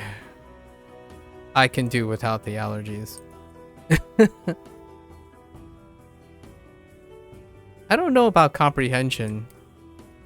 I am certainly a person who struggles with some high functioning things, so maybe that's a trade-off. The rest of my family aren't the most interested in the academically inclined things. They're more laborers, right? They're more craftsmen, makers.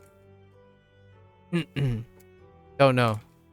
That's it would be very hard to distill the properties that involve that. But I would not be surprised if I'm higher on the spectrum than my parents are.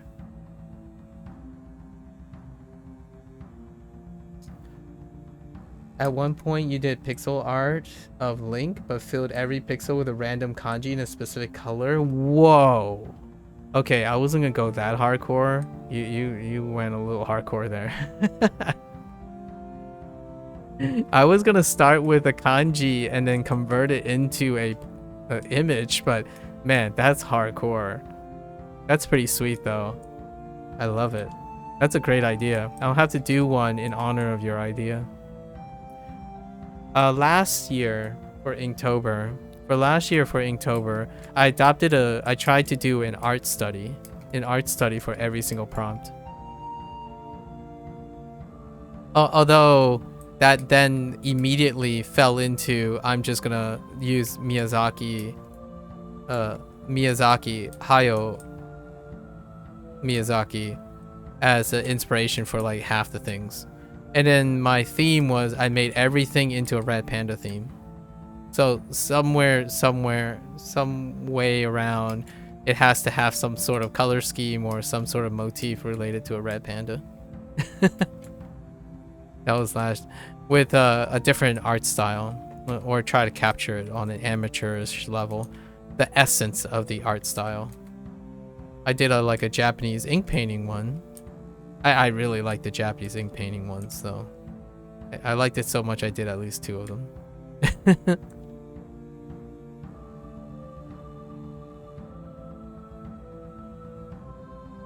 That's pretty hardcore. Making pixel art out of kanji.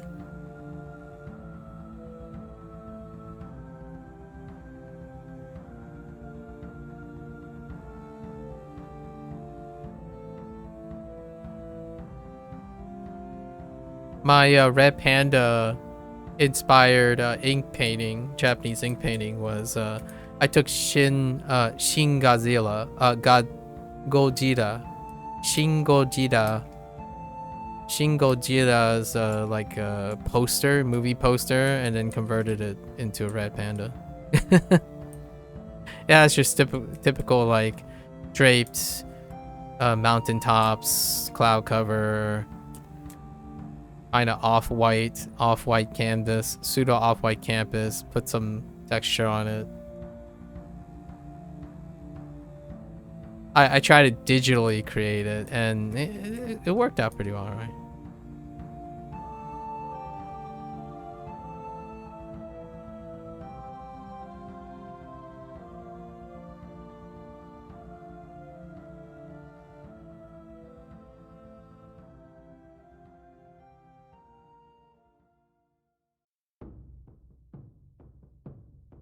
I can show you in a bit.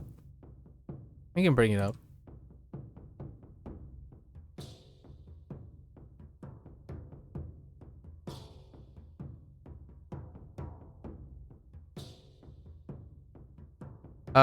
In a bit by one more round. I gotta get to round 5. Yeah, round 5.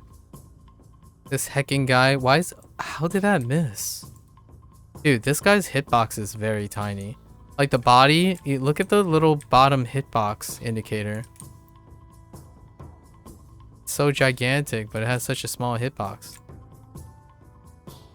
Okay. One more round. Alright, let's not screw the pooch here. Okay. Okay. Okay.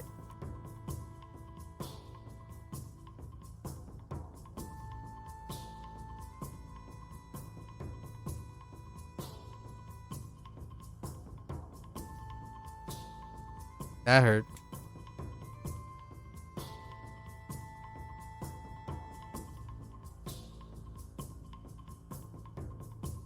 Don't be Batiri. Okay, no Batiri.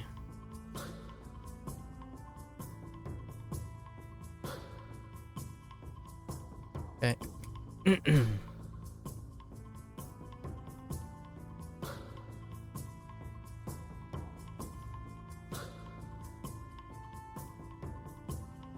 Oh, hey.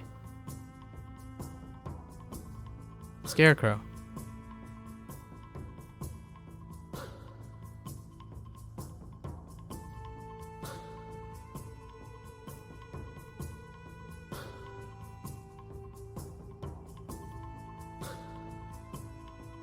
Why do you attack so rapidly, dude? Can you not, please? Run away! Oh, I forgot they changed the shift mechanic. That's right. There was an adjustment to dreadnoughts as well.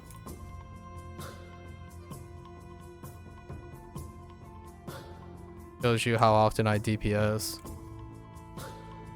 Can you not, please?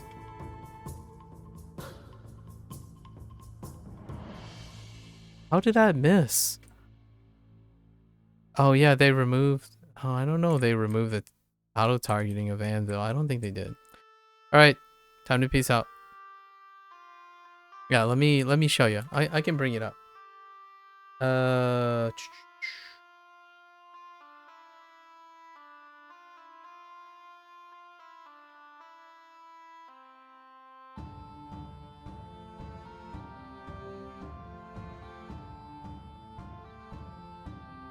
I personally really like this one.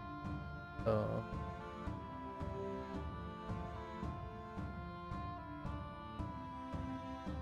kind of a crowd favorite as well. How do I hold? Oh. How about we do it this way?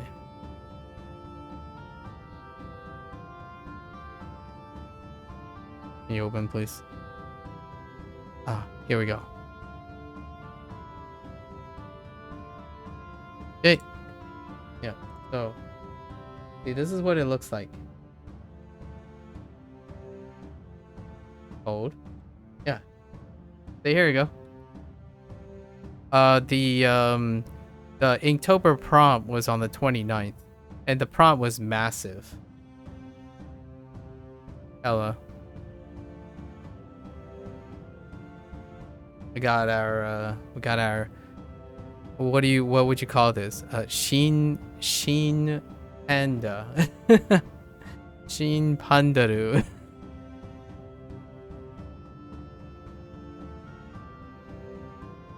I thought it was it took me forever to decide how to go about it. That's the cutest. Oh, is it?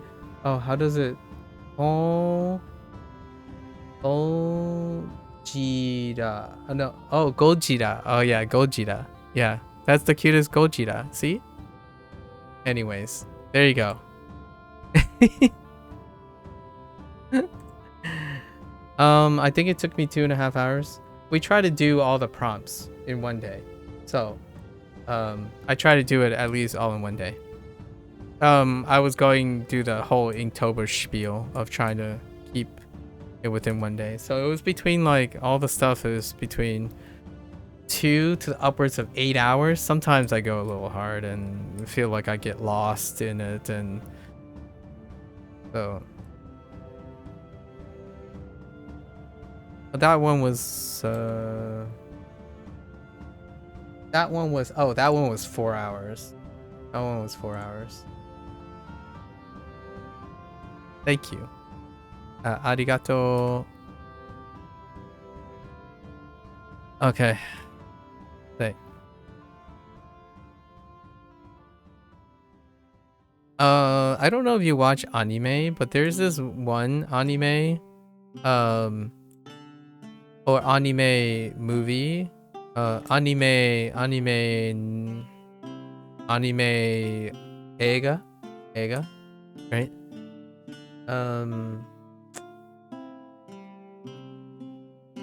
It's called Hardline. It's called Hardline, and is it called Redline, and it was like the animation. That one is so bonkers, but it's about like a race. It's basically a race anime, and I thought the I love the colors and stuff in it.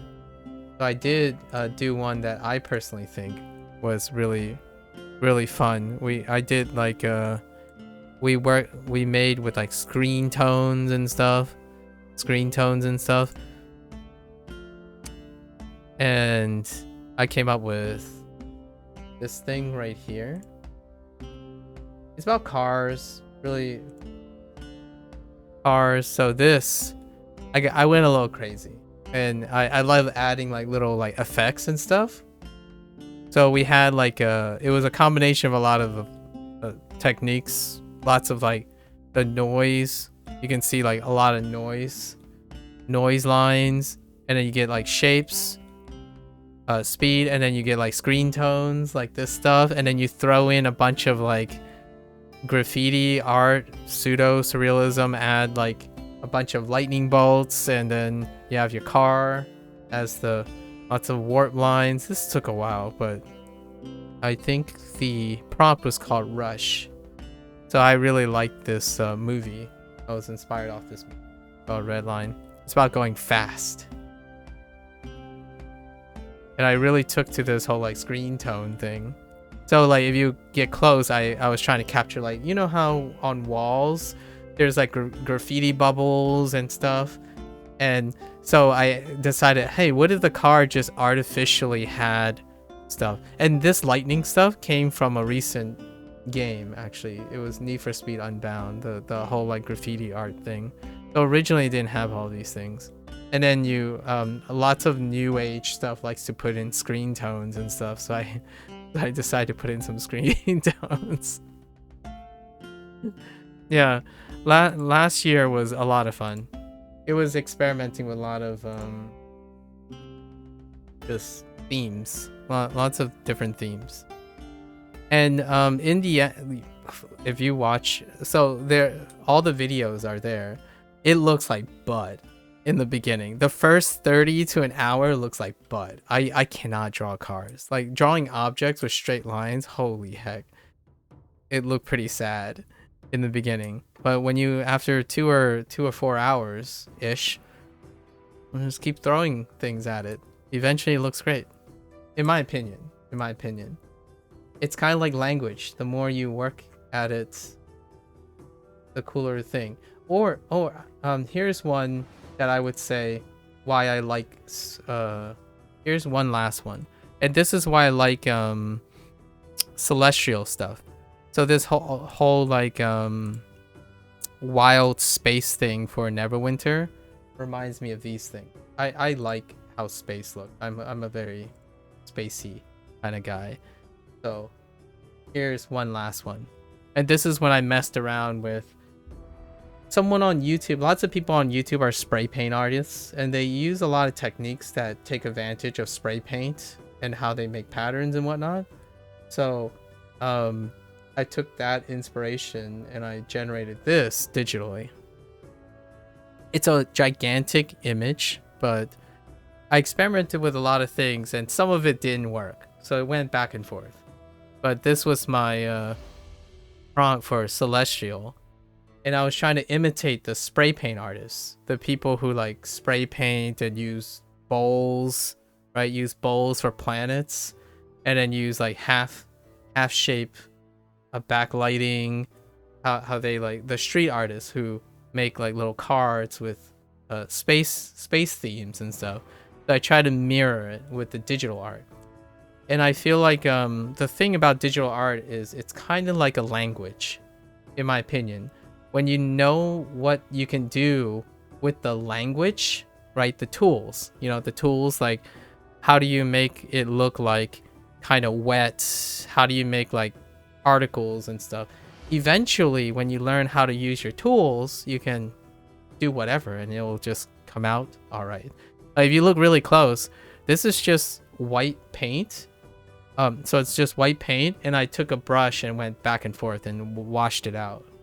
So in a way, once you start learning how to use the language, you can make beautiful things with the language, right? So that's kind of the idea. So over time, experimenting, doing Spanglish, right, or Japanglish. What I'm doing here is the same approach I'm doing with Duolingo. I took a lot of people's art, took something, combined it with another thing, combined it with my own thing, and then it comes out to looking like this. And I only draw within October most of the time. So I've only done digital art like in the last 3 years, largely in October for all the 3. So, and that's kind of, some of my earlier ones, ooh, they're rough. But you come a long way when you start learning how to use the language to communicate. So color, form, lines are forms of language. Like if you look at these lines really close, they're really no different from kanji strokes. But they really aren't any different from kanji strokes. So yeah, just as the last one, I like the celestial thing. I love these like hazy colors with lights. So I really leaned in on that last time. And that's why I like Wildspace. Like this. Look at this. It's so beautiful. If you see life like this, if you walk outside at night, right? Look up, right? Look up, and I know the sky isn't this bright or colorful, but you can imagine it. Like, what does the sky make you feel? Are there greens? Are there blues and purples everywhere? Put that on a canvas. It'll be wonderful. At least in my opinion. You'll at least impress me, right? You look up at the night sky, it's like, what color do you think the night sky should be? It can be any color you want. And this is what I mean by, look at this. If you wanted to recreate this, splash some art on canvas. Put some form into it, right? One line, a few lines like the horizon. You can see the horizon line of the planet, the backlights. That gives it form, and then throw everything else. Put them in layers, but scattered a little bit with chaos, and you got the night sky. That kind of thing. Things you can, when you start drawing, you can stare at things with other meaning, right? You will look at flowers differently. Again, you'd be like, how would I capture that flower? Not literally, but metaphorically, or surreal-wise.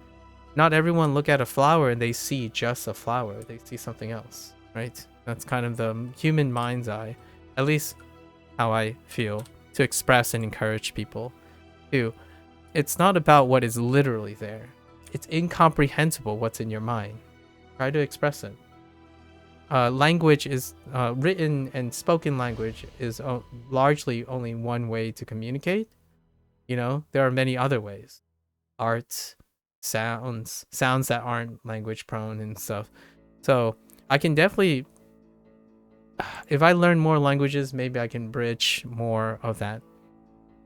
Someone told me when I was learning language that they said that sound came before written, so you want to learn sound to capture the essence.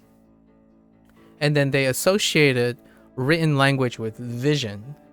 And I was thinking, well, if that's the case, then that would kind of suck for blind people, right? Or, I mean, for deaf people.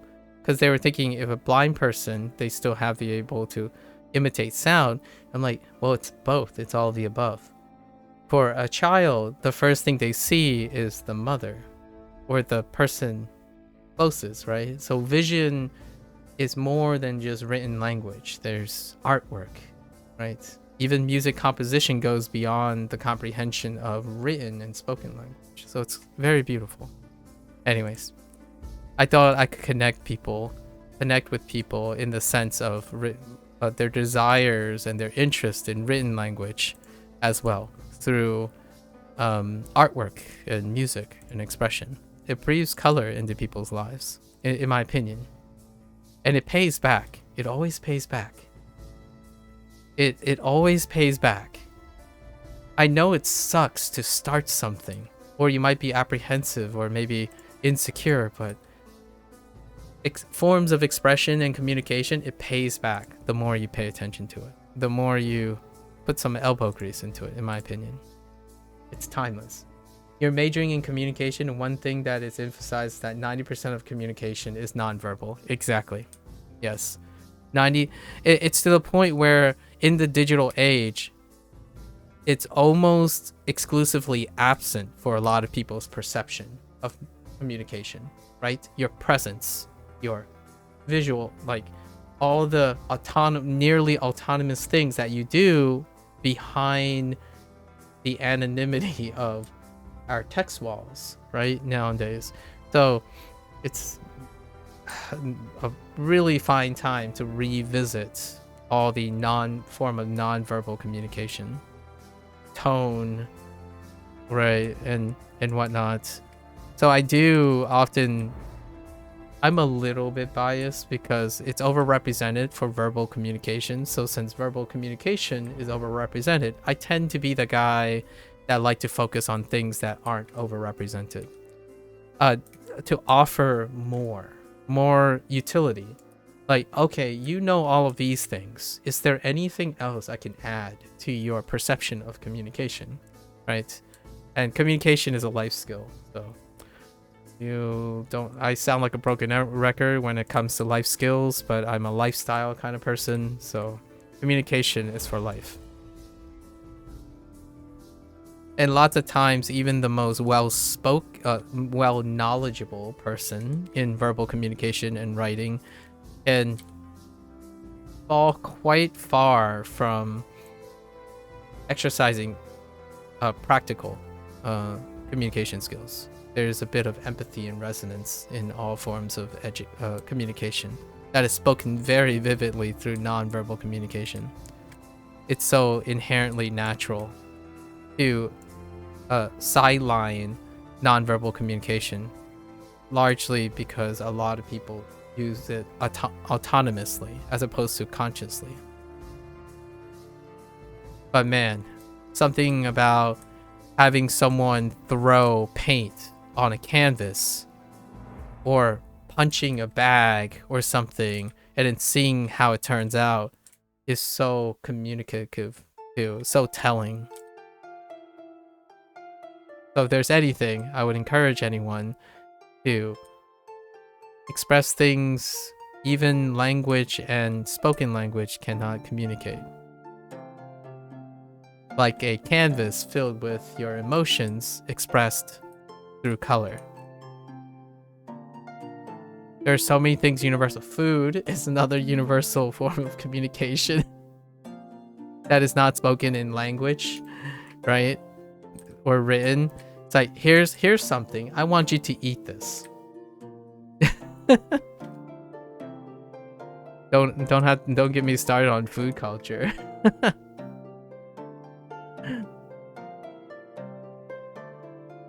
Good old taste. Smell, we can sideline smell. Sometimes smell might not come out. Smell is a it's a hardly understood one as well, especially when it comes to like even interesting concepts like pheromones and whatnot.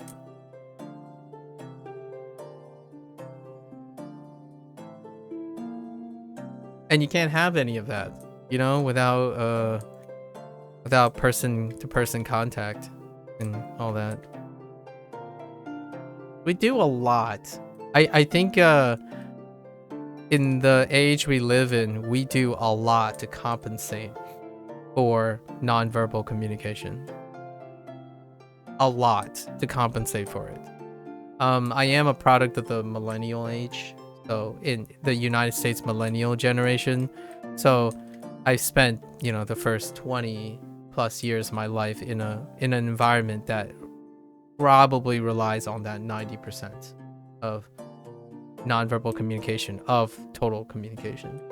Nowadays, though, yeah, I would argue it doesn't make up that much. Not that the potential is not there. The potential has been there. Generally, the mediums that we choose eliminates like 40% of it.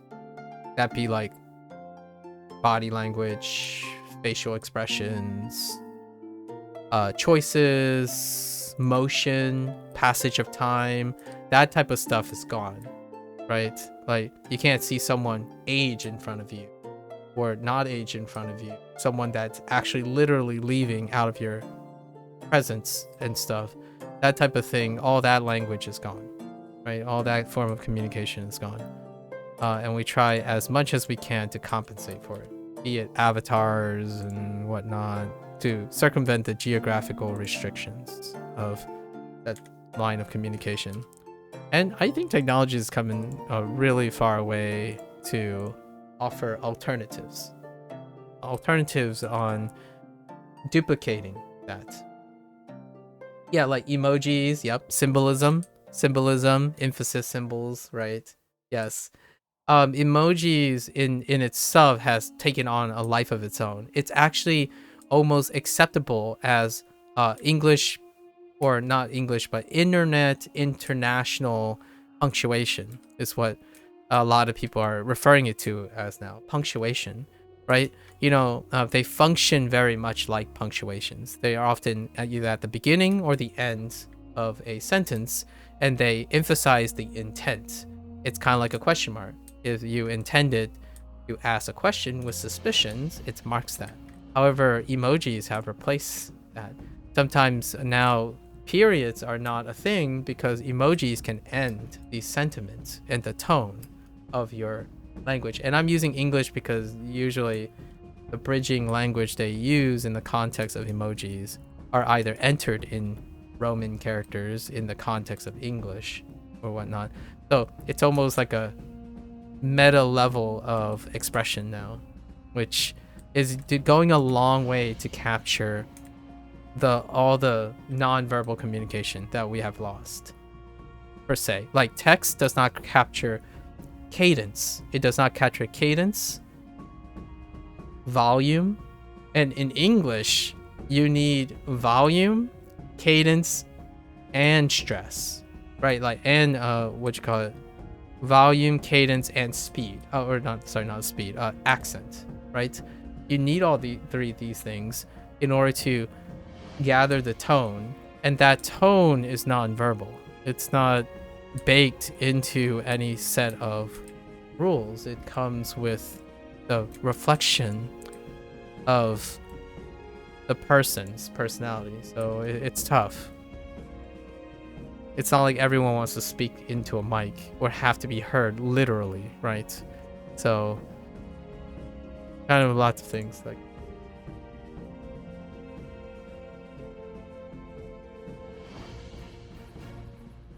Yep. But you can do a lot. You can do a lot online. Who knows? Avatars are coming a long way. That's kind of weird, but we're going there.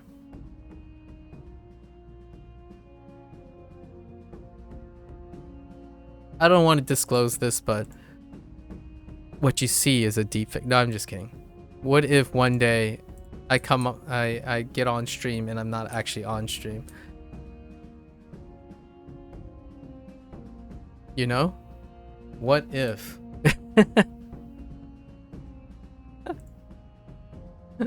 It can happen. Alright, I gotta... Okay, two more rounds. Yeah, I'm spending like an hour on these things, man. I really thought I was gonna be a little bit faster. Huh. One day, AI, I'm gonna be replaced. I'm gonna replace myself as an experiment. That'll be a fun experiment.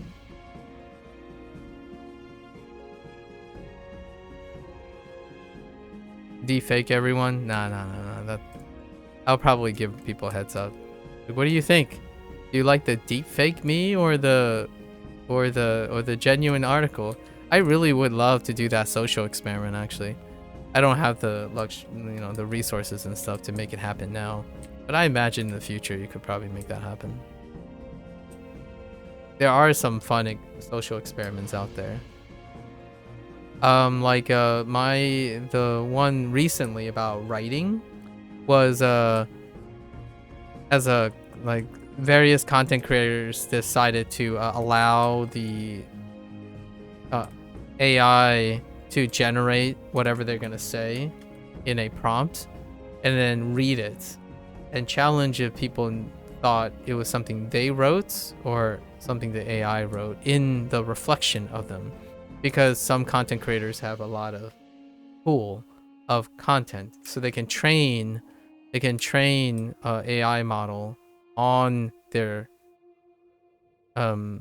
linguistic patterns, right? And then to generate a facsimile of it. I have not been creating. Dang it, I'm supposed to be taking out Astral Elves, not... Wait, what am I? Yeah, I'm supposed to be taking out Astral Elves.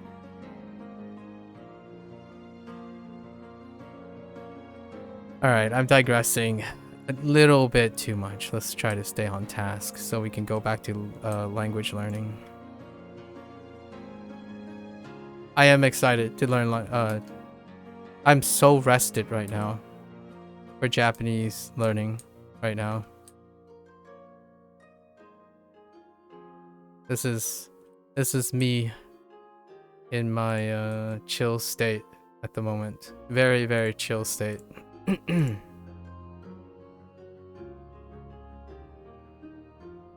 Getting a little angsty for some Japanese learning.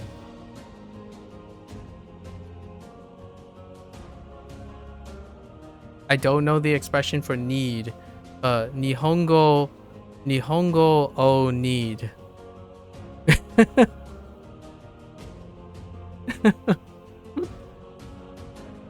Sorry, folks. Come on, you have to have seen that coming.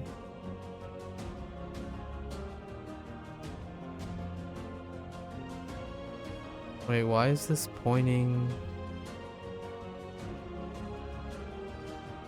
What the heck? It's pointing in the wrong direction. Oh, it... Okay, never mind. It snapped to a different thing.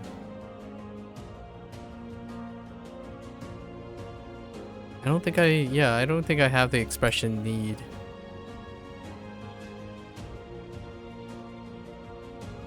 Nihongo ga tsuyo desu. Itsuyo desu. Tsuyo desu. Probably? Okay. Probably? Okay. Hitsuyo desu. Hitsuyo desu. Interesting.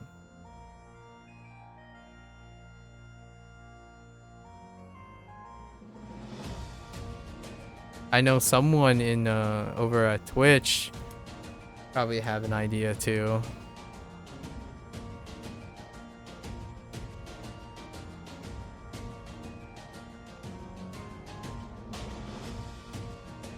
The only form of help that I know, it's skaimasu.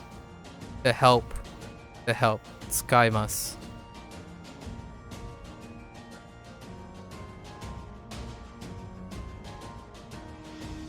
Actually, no, that's not related to that. That's a different one. Other than that, anime, quote anime, I suppose. Yamate. Yamate. I think it's Yamate. But I don't think that's the same like essence that I'm going for. It's not that. Yeah, as in like help me.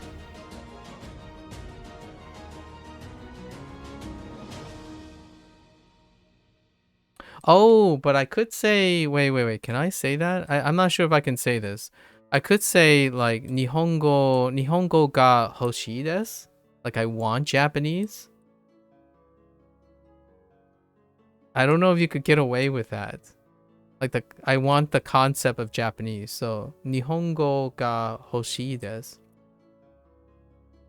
That's something from Duolingo. I desire Japanese.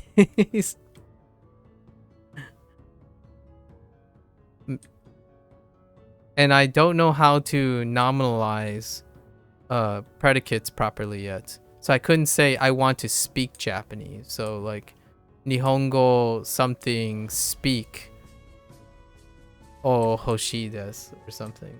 Something like that.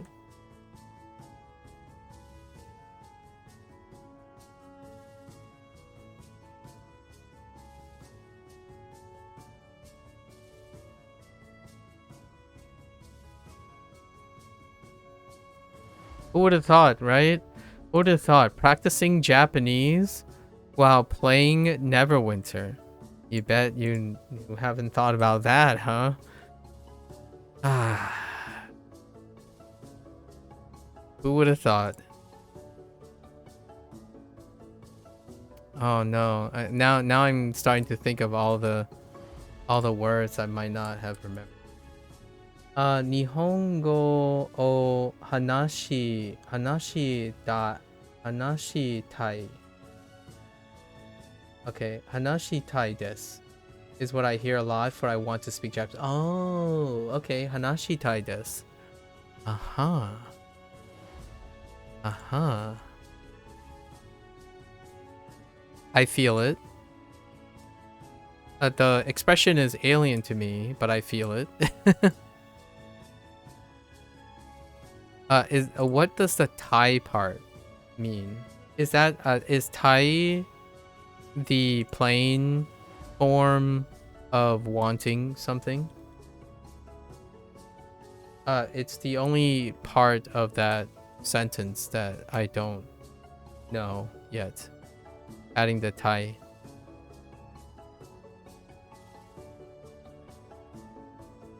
Is that the predicate? Or not? Oh no, actually. That might just be a desire, right? Because des is the copula. Or maybe it might not be a copula. No. Hi.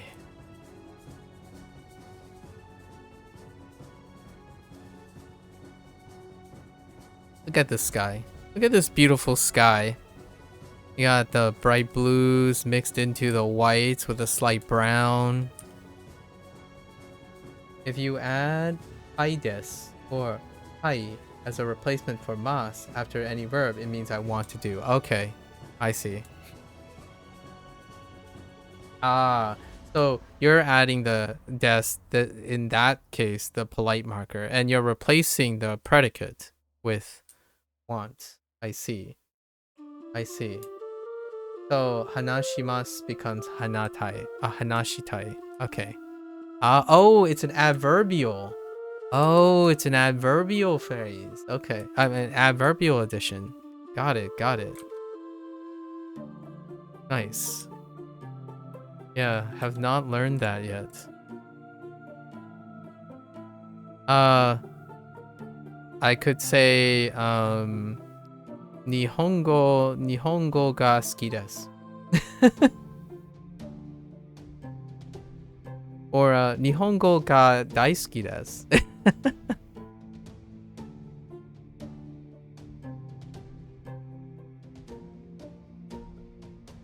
They're useful phrases.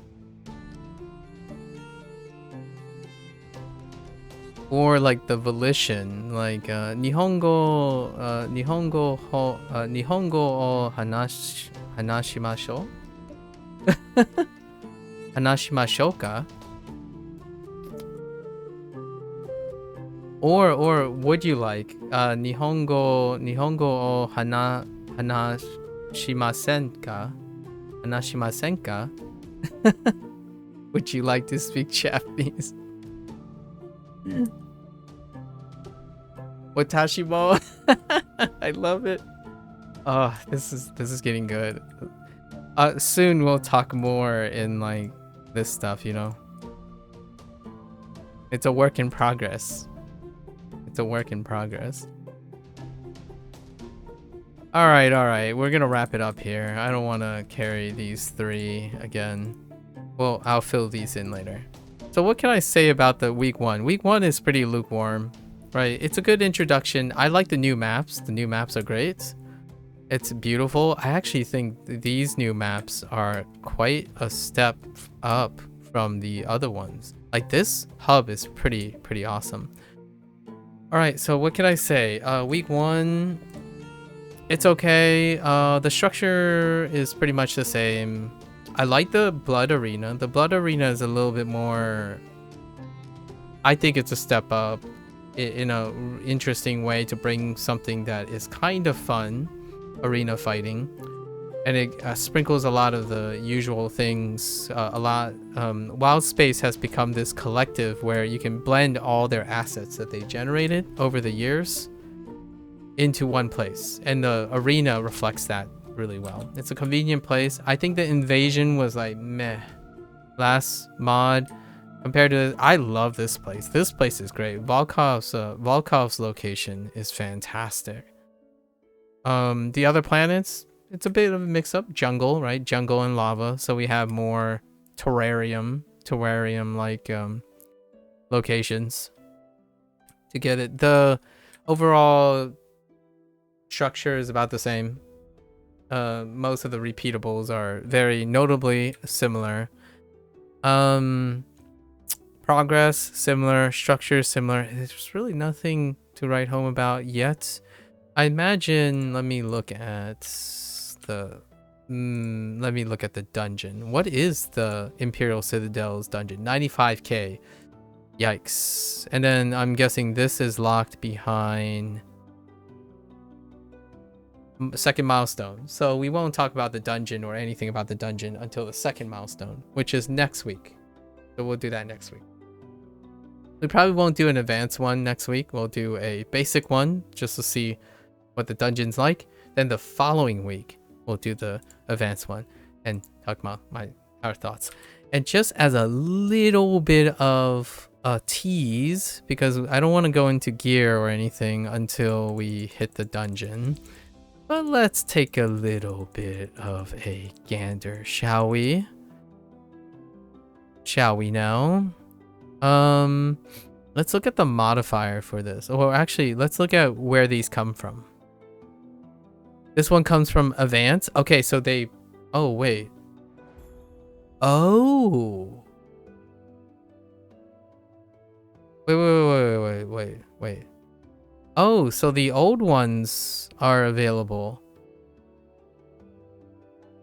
What is the... Okay. Oh, okay.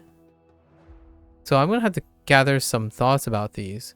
It looks like they brought back the role modifiers, but this is for Advance. Okay, so these are for Advance. What is the difference between Masters and Advance? Okay, so they decided to make... So they kept the modifiers the same for Advance rewards and Master rewards, but with the base stat bump for the Masters one. That's great. Actually, I'm going to talk a lot about this later, where they closed the gap between the exclusivity between Masters and Advance, because Masters is for bragging rights, in my opinion, not necessarily for reducing your player base, basically. And then you can get these in the store now, which is last mod's things. That's cool, because wow, they actually did a wonderful job here.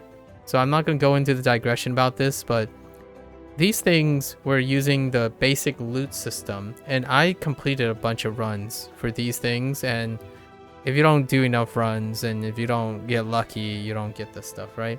So they're investing forward now, where you might be able to acquire the last artifact set, Mod 27's artifact set, in a way to bridge to the current artifact set, weapon set. That's pretty sweet. And then it looks like there's a probably this is the advanced dungeon armor. We'll take a look at that in the future. And okay, yeah. And then the master's dungeon. That leaves room to be desired if the modifiers are different. The modifiers are different. So probably still second class citizen.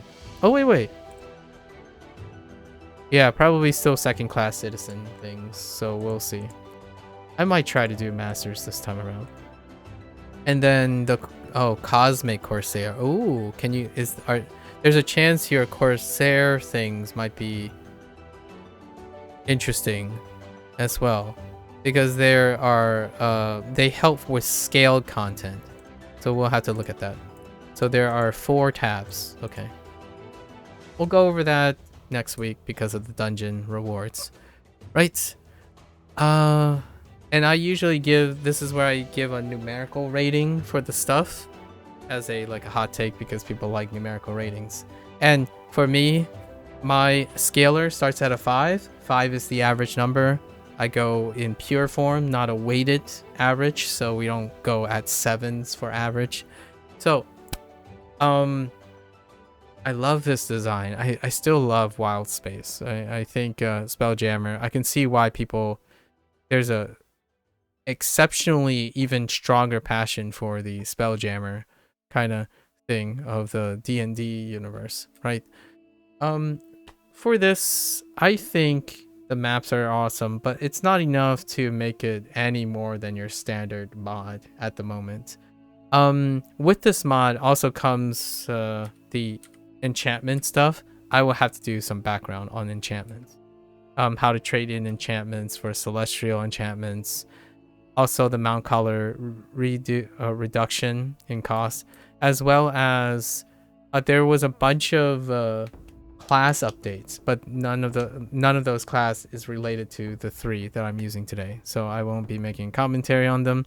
A lot of it dealt with the ranger class, so all you rangers out there, hopefully the changes are to your liking. It looked like most of them are buffs. Like the vast majority of them are buffs. There's some few tweaks for the bard as well, but rarely do the 3 classes I have any more TLC. I still think the Sentinel requires TLC. It's clunky at best. Shedding tanks like a boss, because tanks do not participate in the current meta. It's almost like the tanks are playing a different game in a party situation. They're often, I mean, it might sound like, well, duh, because tanks play a different role, but what I mean is the cadence of a tank does not keep up with the current playstyle of all the other roles. Anyways, more on that later. I think I'll give it a solid 5. It's average, business as usual. Nothing really stands out. Everything is an existing mechanic, actually. There are absolutely no new novelty things. Like, this is purely by the numbers, exceptionally consistent, and sure enough, this game has been incredibly consistent. So if you're a consistent person and you do this meditatively, there are no surprises, both bad and good. There are no misses, there are no hits. Just business as usual. Solid 5 to start off week 1. We'll make commentary later about the idea of I still don't like the half starts, right? Half starts in the Zen market, right? Half starts, not the greatest. It creates segregation between what limited player base there is now, right?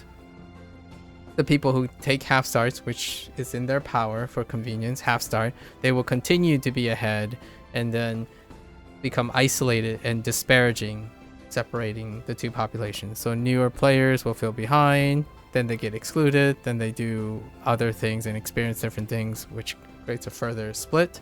Not that there's much split left in the situation. So there you have it. Solid 5.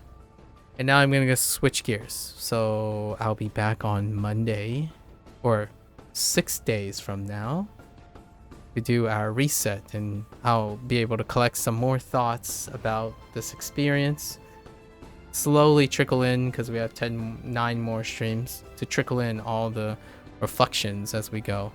Yeah, business as usual. Alright. That's it. I'm going to switch gears. Let me get ready for that.